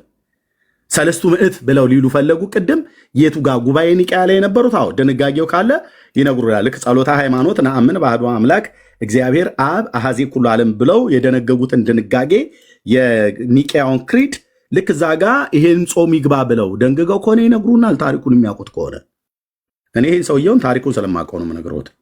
የትኛው መጽሐፍ ላይ በምን ጊዜ እንደተጻፈና ማን እንዳስገባው እርሶ ይነግሩናል ማለት ነው። ኦኬ አሁን ግን ልቀጥል። ጌታችን 40 ቀን ጾመ። 40 ቀን ማለት ወር ከ10 ቀን ማለት ነው። በአንድ ወር ውስጥ ስንት ሳምንታት አሉ? 4 ሳምንታት አሉ። በነዛ ሳምንታቶች ውስጥ ሳምንቱ በገባ 6 ቀን አይሁድ ስራ ሰርተው በሰባተኛው ቀን ሻባት ያርፋሉ ማለት ነው። 6 ቀን ስራ ይሰራሉ። ስራህን ስራ ተብሏል። በሰባተኛው ቀን ግን እረፍ ተብሏል። እረፍት አድርግ ተብሏል። ስለዚህ ጌታችን 40 ቀን ሲጾም በዚህ በ40 ቀን ውስጥ 5 ሳምንታት አሉ። በ5 ሳምንታቶች ውስጥ 5 ሻባቶች አልፈዋል። ከምድረ በዳ ሻባት በሚገባ ሳለ አርብ ከሰዓት በኋላ ከምድረ በዳ እየመጣ ወደ ኢየሩሳሌም እየመጣ ወደ ቤርሸባ ወይ ደግሞ ወደ ሌሎች ወደ ናዝሬትም ይሁን ወደ ሌሎች ከተሞች እየሄደ ማኪያቶና ቡና እየጠጣ አይደለም እየተመለሰ የጾሙ። የጾም በየአይነት እየበላ አይደለም መጥቶ ተመልሶ የጾሙ። ሲጀምር እነሱ የጾም በየአይነትም የላቸውም። ኦኬ በአይሁድ ባህል ግን የሚበላውን መብል አይሁዳዊ ሰው ነውና ጌታዬ ከምድረ በዳ 6 ቀን እየጾመ በሰባተኛው ቀን ግን ሰንበት አይበላምና በሰንበት ይበላልና በሰንበት አይጾምምና በሰንበት ብሎ በመካከል እየመጣ ብሬክ እየወሰደ የሆነ ነገር እየቀማመሰ እየወረደ እንደገና ደግሞ በቃ በሳምንቱ የመጀመሪያው ቀን እሁድ ማለት ነው በእነሱ ተመልሶ እንደገና ደግሞ ወደ ምድረ በዳ እየሄደ 4ቱን ሳምንታት 5 ጊዜ ወደ ከተማ ብቅ እያለ እየጠየቀ እየጠጣ እየበላ እንደዚህ እያለ አይደለም የጾሙ።